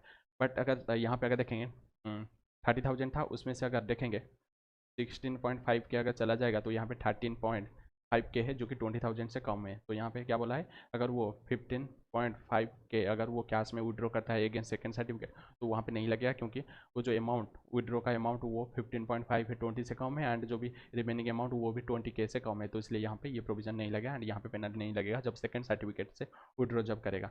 हाउएवर सेकंड रीपेमेंट 15.5 के on 25th March in cash cannot be considered as a violation under section number 26090 since neither of the amount of deposit with interest thereon nor the aggregate amount of deposit held by Mr. A on that date together with interest वो acid नहीं है 20,000 से कम है। ठीक है, उसके बाद है क्वेश्चन नंबर 2 को चलते हैं। क्वेश्चन नंबर 2 को आ जाइए। तो यहाँ पे है कि आरसीसी क्रेडिटेड करा है 50,000 in cash in the account of Madan said to represent एक लोन ऑब्टेन फ्रॉम हिम। तो वहाँ पे 50,000 का कैश वो क्या कर रहा है, क्रेडिटेड कर रहा है, represent a loan obtain from him. The assessing officer having gone into the genuineness of the transaction and disbelieved the story of the loan and treated the sum 50,000 as income of the assessee from undisclosed sources. तो यहाँ पे assessing officer वो सेटिस्फैक्टोरी उसको explanation नहीं मानता है, ये जो स्टोरी बता रहा है, तो इसलिए ये जो 50,000 को वो ट्रीट कर रहा है आज undisclosed sources of income. He also started proceedings under 271D में वो प्रोसीडिंग्स लगा रहा है। तो ये क्वेश्चन जो सिमिलर है हम करके आए थे आपका जो भी रिसेंट चैप्टर में करके आए थे, ठीक है, पेनल्टी वाला चैप्टर में। उसके बाद क्वेश्चन नंबर 3 को आ जाइए। तो यहाँ पे क्या दिया है, messrs alpha and company is a partnership firm है with 5 partners sharing profit and losses equally. Its return for the assessment year 23-24 was selected for scrutiny under section 143 subsection 3 में। The controversy was in relation to loan। तो यहाँ पे controversy हो रहा है relation to any loan जो कि 50 लाख का है from one partner है mister Raghav and credited in the books of account of the firm है। उसके बाद the firm explanation that Raghav has a loan 50 lakh carrying interest 12% as approved by the partnership deed। तो यहाँ फार्म का जो भी यहाँ पे एक्सप्लेनेशन दे रहा है कि राघव ये एक लोन दिए हैं एंड कैरिंग 12% इंटरेस्ट एंड उसको अप्रूव कर रहे हैं पार्टनरशिप डीड, बट यहाँ पे एक्सेप्ट नहीं हो रहा है सिंस राघव यहाँ पे एक्सप्लेनेशन नहीं दे पा रहा है जो भी सोर्सेस ऑफ इनकम के बारे में यहाँ पे the hands was not found satisfactory bye the assessing officer. तो असेसिंग ऑफिसर को जो भी सोर्सेस ऑफ इनकम पता नहीं चल रहा है एंड एक्सप्लेनेशन जो भी दिया है राघव वो सेटिस्फैक्टरी नहीं है। अकॉर्डिंगली द असेसिंग ऑफिसर यहाँ पे treated the same amount as cash credit in the hands of the firm. तो यहाँ पे असेसिंग ऑफिसर उसको कैश क्रेडिट मान रहा है। असेसिंग ऑफिसर किसके हाथ में, जो भी फार्म के हाथ में, एंड मेसर्स जो भी है मेसर्स अल्फा एंड कंपनी के हाथ में, subject to the tax rate यहाँ पे 78% लगा रहा है। ठीक है, डिस्कस द करेक्टनेस। तो यहाँ पे असेसिंग ऑफिसर जो भी एक्शन ले रहा है सही है, क्योंकि अगर आज पर सेक्शन नंबर 68 अगर यहाँ पे कोई भी सम अगर क्रेडिटेड होता है, अगर उसका एक्सप्लेनेशन नहीं देते हैं या देते हैं तो वो सेटिस्फैक्टरी नहीं होता है, तो वहाँ पे जो भी क्रेडिटेड है उसको हम मानेंगे इन द प्रीवियस ईयर में, वो उसको मानेंगे कैश क्रेडिट। ठीक है, कैश क्रेडिट मानेंगे। तो यहाँ पे अगर वो क्रेडिट हो जाता है तो वहाँ पे 78% लग जाएगा 115 BBE में, जहाँ पे 60% टैक्स रहेगा, 25% सरचार्ज एंड 4% रहेगा आपका हेल्थ एंड एजुकेशन से। ठीक है, तो यहाँ पे एक्सप्लेनेशन नहीं दे पाता है, तो इसलिए असेसिंग ऑफिसर करेक्ट है। Since mister Raghav unable to explain the source of income 50 lakh in the hands of the satisfaction to the assessing officer such credited in the books of account of Alpha and Co loan from Raghav and would treated as cash credit in the hands of the firm and subject to 78% and assessing officer जो भी बोल रहा है ये correct है। ठीक है, ये करेक्ट है। उसके बाद क्वेश्चन नंबर 4 को आ जाइए। Comment whether the following transaction undertaken during the financial year 22-23 are required to reported under the statement of financial transaction or reportable accounts required under section number 285 BA में, ये reportable होगा या नहीं होगा। ठीक है, please give your answer along with suitable persons reasons and category of reporting person आपको बताना पड़ेगा। तो पहला है मिस्टर ए, वो परचेज करा है 5 bank draft 3 lakh each from current account with state bank of India Jaipur. तो यहाँ पे अगर देखें 5 बैंक ड्राफ्ट है 3 लाख करके, तो टोटल 15 लाख है। अगर 10 लाख से ज़्यादा होगा कैश में तो वहाँ पे 15 लाख है। ठीक है, 10 लाख से ज़्यादा होगा तो वहाँ पे रिपोर्ट करना पड़ेगा, बट यहाँ पे 10 लाख से ज़्यादा है बट वो कैश में नहीं है, वो करेंट अकाउंट के थ्रू है, तो इसलिए यहाँ पे रिपोर्ट नहीं होगा। ठीक है, तो यहाँ पे एक्सीडेड है 10 लाख से बट रिपोर्ट नहीं होगा क्योंकि वो करेंट अकाउंट में है। Since such draft purchase from his current account not in cash, तो इसलिए यहाँ पे वो रिपोर्ट नहीं होगा, not required to report value of bank draft. ठीक है, तो सेकंड है कि मिस्टर क्यू 2 टाइम डिपॉजिट है कनारा बैंक जयपुर में है, एक टाइम डिपॉजिट है 7 lakh made on 7 August 2022 and second है रिन्यूअल ऑफ टाइम डिपॉजिट। तो रिन्यूअल को तो हम नहीं लेंगे, हम ओनली लेंगे टाइम डिपॉजिट है जो भी 5 lakh originally made on 1 January 2022 and renew कर रहे हैं 1 जनवरी 2023। तो रिन्यूअल को तो हम नहीं देखेंगे, ओनली हम देखेंगे जो भी 7 लाख को, जो कि 10 लाख से कम है। तो 10 लाख से कम है तो इसलिए यहाँ पे रिपोर्टेबल नहीं है। ठीक है, तो यहाँ पे रिपोर्टेबल नहीं है। Jaipur not required to report time deposit only, जो भी value of time deposit other than जो भी रिन्यूअल है उसको छोड़कर टोटल 7 लाख है जो कि 10 लाख से कम है, तो इसलिए यहाँ पे रिन्यूअल नहीं होगा, जो भी रिपोर्टेबल नहीं होगा। उसके बाद सी वो फॉलोइंग पेमेंट करा है in respect of credit card payment के लिए for the month of April to July, तो 19,500 ईच मंथ के लिए कैश में। तो अप्रैल टू जुलाई, अप्रैल मई जून जुलाई, तो 4 मंथ का है तो मल्टीप्लाई करेंगे 4 है। एंड दूसरा है यहाँ पे for the month of August to December 2022 59,500 through bank account. तो बैंक अकाउंट ये तो 1 लाख से कम है, 10 लाख, ठीक है, 10 लाख से कम है तो इसको तो हम रिपोर्ट नहीं करेंगे क्योंकि 10 लाख से कम है, तो इसलिए इसको रिपोर्ट नहीं होगा इसके लिए। उसके बाद है for the month of January to March 2023 13,300 for each month in cash. तो जनवरी टू मार्च 3 मंथ का है, तो यहाँ पे 3 मंथ का है तो टोटल अगर करेंगे 19,500 मल्टीप्लाई बाई 4, तो यहाँ पे आ रहा है 78,000, 78,000 प्लस यहाँ पे 13,000, 13,300 मल्टीप्लाई बाई 3, तो यहाँ पे आ रहा है 39.9 के। तो यहाँ पे अगर टोटल करेंगे तो टोटल है आपका 1,179 लाख है, जो कि 1 लाख से ज़्यादा है। तो इसलिए यहाँ पे कैश ट्रांजैक्शन के लिए 1 लाख से ज़्यादा है, बट बैंक अकाउंट के थ्रू है 10 लाख से कम है। तो ये दोनों के लिए हमको रिपोर्ट करना पड़ेगा, बट इसके लिए रिपोर्ट नहीं करना पड़ेगा मिडिल के लिए, ठीक है। तो यहाँ पे अगर देखेंगे जो भी कैश ट्रांजैक्शन है, ठीक है, कैश ट्रांजैक्शन है वो है आपका 1 लाख से ज़्यादा है, तो इसलिए रिपोर्ट करना पड़ेगा। बट यहाँ पे जो भी बैंक अकाउंट के थ्रू है तो इसलिए यहाँ पे ये 10 लाख से कम है, जो कि 2,97,500, तो इसलिए यहाँ पे रिपोर्ट नहीं होगा। उसके बाद है मिस्टर जेड परचेज करा है garment 2 lakh in cash from miss Arora एक designers on the occasion of his marriage. तो यहाँ पे मिस्टर जेड वो परचेज करा है garment 2 lakh in cash from Mrs Arora designers on the occasion of his marriage. Mrs Arora designers is liable for tax audit under section number 44 AB में वो liable होता है टैक्स ऑडिट के लिए। तो वहाँ पे रिपोर्ट होगा क्या? तो यहाँ पे रिपोर्ट नहीं होगा क्योंकि ये आपका 2 लाख से एक्सीड नहीं करा है, एग्जैक्ट 2 लाख है, तो वहाँ पे रिपोर्ट नहीं होगा। अगर 2 लाख से ज़्यादा होगा तभी जाकर रिपोर्ट होगा, तो यहाँ पे रिपोर्ट नहीं होगा। उसके बाद है क्वेश्चन नंबर 5 है, तो यहाँ पे how does the income of a person who is trying to alienate his asset with a view to avoid tax. तो वहाँ पे क्या इनकम ऑफ पर्सन क्या मानेगा अगर अलाइनेट एसेट अगर चाहता है करने के लिए, ठीक है।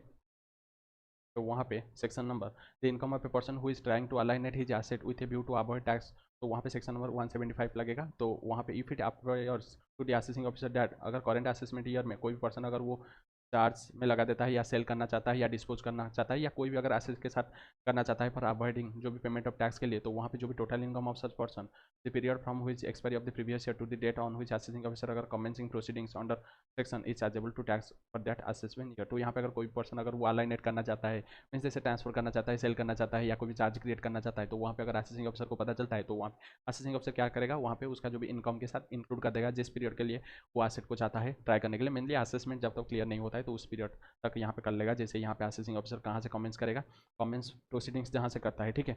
एंड यहाँ पे such period for the expiry of the previous year, तो प्रीवियस ईयर से टिल द डेट ऑफ जब असेसमेंट प्रोसीडिंग जब तक कंप्लीट नहीं होता है तो उस पीरियड के लिए जो भी इनकम है उसको वो इंक्लूड कर देगा उसका इनकम में, ठीक है। And the total income of each completed year or part of the previous year included in such period shall be chargeable to tax, तो उस पीरियड के लिए वो चार्जेबल हो जाएगा टैक्स के लिए। And the assessing officer may estimate the income of such individual for such period or any of part thereof where it can not be readily determined in manner of provided act. तो यहाँ पे assessing officer अगर वो पता नहीं चलता है उसका वैल्यू क्या लेगा, तो वहाँ पे वो जो भी अदर वैल्यूएशन ऑफिसर का भी बेनिफिट ले सकता है, ठीक है। And tax chargeable under this act shall be addition to tax, जो भी टैक्स चार्ज होगा यहाँ पे एडिशन टू द टैक्स जो नॉर्मली एक्ट में लगता है जो टैक्स उसका एडिशन में यहाँ पे टैक्स लगेगा, ठीक है। उसके बाद है क्वेश्चन नंबर 6 से the proceedings before income tax authorities either can be attended by the assessee in person or through authorized representative who can treated as authorized representative। तो यहाँ पे authorized representative किसको बोलेंगे, तो authorized representative सेक्शन नंबर 288 है the proceedings before income tax authorities can be attended by assessee in person, assessee खुद वहाँ पे अटेंड कर सकता है या थ्रू वन ऑथराइज रिप्रेजेंटेटिव के थ्रू भी यहाँ पे अटेंड करा सकता है एक पर्सन जो भी authorise by the assessee in writing to appear on his behalf. तो यहाँ पे ऑथराइज रिप्रेजेंटेटिव कौन है, एक पर्सन जो भी authorise by the assessee in writing to appear on behalf of the assessee है। जैसे कोई पर्सन जो कि रिलेटिव है या regular employ of the assessee है या कोई भी officer of a schedule bank है वो भी हो सकता है या कोई भी लीगल प्रैक्टिशनर वो हो सकता है या चार्टर्ड अकाउंटेंट हो सकता है या कोई भी पर्सन अगर वो पास करता है अकाउंटेंसी एग्जाम जो भी CBDT यहाँ पे अगर बोलेगा एनी पर्सन अगर वो एक्वायर करता है एजुकेशनल क्वालिफिकेशन जो भी प्रेस्क्राइब करता है CBDT या कोई भी person who before the coming into force जो भी union territory Dadra and Nagar Haveli या गोवा डामन ड्यू कोई भी अगर Pondicherry attended by any proceedings before income tax authority, तो वहाँ पे उस स्टेट के लिए अगर कोई पर्सन वहाँ पे वो अगर वहाँ पे रिप्रेजेंट करता है और ये जो स्टेट के लिए या यूनियन टेरिटरी के लिए तो वो भी बन सकता है या एनी अदर पर्सन जो भी actual practising as a income tax practitioner, तो वो भी हो सकता है यहाँ पे ऑथोराइज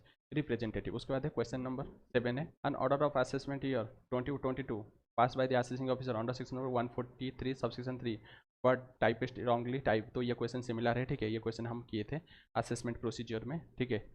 उसके बाद है असेसमेंट प्रोसीजर, हाँ उसमें किए थे। उसके बाद है क्वेश्चन नंबर 8 है, proceedings cannot be initiated under this act unless a proper notice to this effect has been served upon।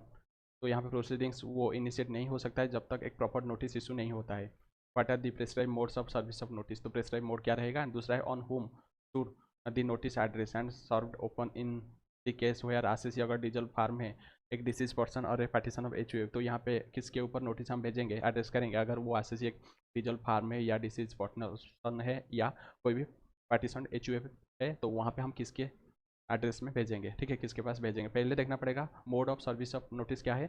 तो यहाँ पे आज पर सेक्शन नंबर 282 के हिसाब से, तो यहाँ पे अगर कोई भी सर्विस ऑफ नोटिस या समन या रिक्विजिशन ऑर्डर और एनी अदर कम्युनिकेशन अगर होगा, तो वहाँ पे डिलीवरिंग करेंगे और ट्रांसमिटिंग करेंगे। एक copy thereof to the person named क्या है, कोई भी पोस्ट और सच कोरियर के थ्रू देंगे या कोई भी मैनर जो भी कोड ऑफ सिविल प्रोसीजर बताता है, या कोई भी इलेक्ट्रॉनिक रिकॉर्ड के थ्रू हम भेजेंगे जो कि आईटी टेक्नोलॉजी के हिसाब से, या कोई भी other means of transmission of document हम उसके थ्रू भेजेंगे, ठीक है। उसका सीबीडीटी एम्पावर होता है कि तो वो रूल्स बनाएगा फॉर एड्रेसेस, ठीक है, ऑफ इलेक्ट्रॉनिक मेल और electronic mail messages to which such communication में भी डिलीवर्ड होगा या ट्रांसमिटेड होगा to the person name therein. उसके बाद है यहाँ पे अगर डीजल फार्म या पार्टीशन एचयूएफ होगा या डिसीज पर्सन, तो वहाँ पे किसके पास भेजेंगे। तो डीजल फार्म अगर होगा तो कोई भी पर्सन जो कि पार्टनर है बट वो माइनर नहीं होना चाहिए बिफोर द डिजोल्यूशन, ठीक है। उसका डिसीज पर्सन के time legal heir of the deceased person. या पार्टीशन एचयूएफ अगर होगा तो वहाँ पे last manager of the HUF if he is a deed then all adult member है जो भी एचयूएफ उसके पास भेज सकते हैं, ठीक है। ये था आपका ये वाला क्वेश्चन। उसके बाद नेक्स्ट क्वेश्चन को चलते हैं, क्वेश्चन नंबर 9 है। तो यहाँ पे क्वेश्चन नंबर 9 जो भी है ये सिमिलर क्वेश्चन है, ठीक है, सिमिलर क्वेश्चन है हम किए थे आपका असेसमेंट प्रोसीजर में, ठीक है। क्योंकि यहाँ पे जो क्वेश्चन है मैक्सिमम सिमिलर है। ये भी क्वेश्चन नंबर 10 ये भी सिमिलर है। उसके बाद है नेक्स्ट क्वेश्चन है, ये भी सिमिलर है। सब कुछ सिमिलर यहाँ पे मैक्सिमम क्वेश्चन सिमिलर है, ठीक है, क्योंकि हम बहुत बार कर चुके हैं ये वाला क्वेश्चन। उसके बाद है ये भी क्वेश्चन सिमिलर है टीपीओ वाला। अगर वो नहीं मानता है पहले कम्युनिकेट करना पड़ेगा 30 डेज के अंदर, ठीक है। उसके बाद है क्वेश्चन नंबर 13 है, तो इसको हम देखेंगे। The tax assessment of Mr Balbir वो कंप्लीटेड होता है 25 December 2022 and the tax dues वो डिटरमाइन हो रहा है 115 लाख है। एंड द आरसीसी वो ही हैज़ द फॉलोइंग, क्या क्या है आरसीसी के पास। बैंक फिक्स डिपॉजिट है कानाडा बैंक में है 22 लाख है। Receivables from S and company limited 27 lakh है। एंड वो गिफ्ट कर रहा है एक लोन टू हिज सन जो कि 45 ईयर्स का है 5 years ago, whose present market value अभी 28 लाख है। एंड ही गिफ्टेड कर रहा है एक diamond necklace to his son's wife evidence by gift deed जो भी है डेटेड 15 अक्टूबर 2019 में दिया था। एंड ही ओन्स एक residential apartment in UK acquired 11 years ago. Discuss the against हुई movable immovable property tax recovery officer, यहाँ पे proceed against recovery of tax. तो यहाँ पे जो भी मूवेबल इमूवेबल प्रॉपर्टी के अगेंस्ट में यहाँ पे टैक्स रिकवरी ऑफिसर ये प्रोसीड करेगा रिकवरी ऑफ टैक्स। तो यहाँ पे व्हेन एन एसएससी अगर डिफॉल्ट करता है और deemed to be A default in making payment of tax, the TRO में draw off under the signature of a statement in the prescribed form specifying the amount of arrears due from the assessee and shall proceed to recover from such assessee and amount जो भी specified in the certificate है, ठीक है। And ये attachment and cell कर सकता है assessee का जो भी मूवेबल इमूवेबल प्रॉपर्टी भी ये सेल कर सकता है, ठीक है, अटैच भी कर सकता है, ठीक है। assessee मूवेबल और इमूवेबल प्रॉपर्टी शाल भी include any property which has been transferred directly indirectly by the assessee to his spouse minor child या सन्स वाइफ या सन्स माइनर चाइल्ड को जो भी ट्रांसफर किया है अदरवाइज ध्यान बाय एडुकेट कंसिडरेशन और व्हिच इज हेल्ड और stand to be name of the assessee जो भी पर्सन का अपोजिट नेम है।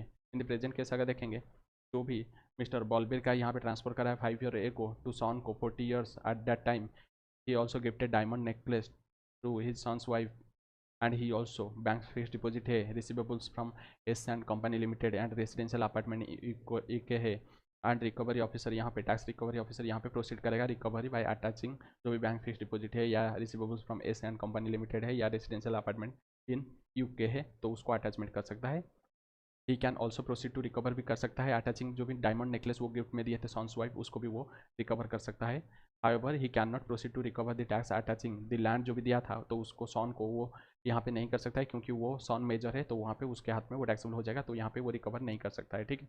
उसके बाद है क्वेश्चन नंबर 14 है यहाँ पे Rupali limited and Indian company है एंड वो engage in trading of electronics appliances में है through retail stores all across India है एंड वो रिपोर्ट कर रहा है एक टोटल टर्नओवर 51 करोड़ रिपोर्ट कर रहा है during the previous year 21-22 and 47 crore during the previous year 22-23।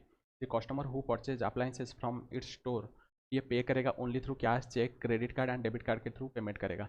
Discuss the relevant provision of this act with respect to the relevant compliances that should have been ensured by Rupali Limited in the absence of such compliances what will be the amount of penalty क्या लगेगा। तो यहाँ पे क्या क्या prescribe mode रहेगा payment करने के लिए एंड compliances कैसे कर रहा है बताना पड़ेगा एंड अगर वो compliance नहीं करेगा तो वहाँ पे पेनल्टी क्या लगेगा if any that can be levied on Rupal limited के पास क्या लगेगा। ठीक है, रूपल ही नहीं है, रूपल लिमिटेड। ठीक है, आज पर सेक्शन नंबर 269 यू के हिसाब से रूपल लिमिटेड वो यहाँ पे फैसिलिटी प्रोवाइड करा है for accepting payment through prescribe electronic mode in addition to the facility for other electronic modes of payment of debit card credit card. वो तो पहले जो भी बताया था वहाँ पे भी वो फैसिलिटी प्रोवाइड करा है। सिंस इट्स टोटल टर्नओवर यहाँ पे during the preceding year 21-22 51 crore है जो कि 50 करोड़ से ज़्यादा है, तो यहाँ पे उसको prescribe electronic mode other mode उसको देना पड़ेगा जैसे debit card empowered by RuPay and UPI भीम यूपीआई या unified payment interface quick response code UPI QR code है या भीम यूपीआई क्यूआर कोड, ये सब कुछ देना पड़ेगा। अगर वो फेलवर करता है तो वहाँ पे 271 डीबी में लग जाएगा। ठीक है, अगर यहाँ फेलवर करता है तो वहाँ 5000 करके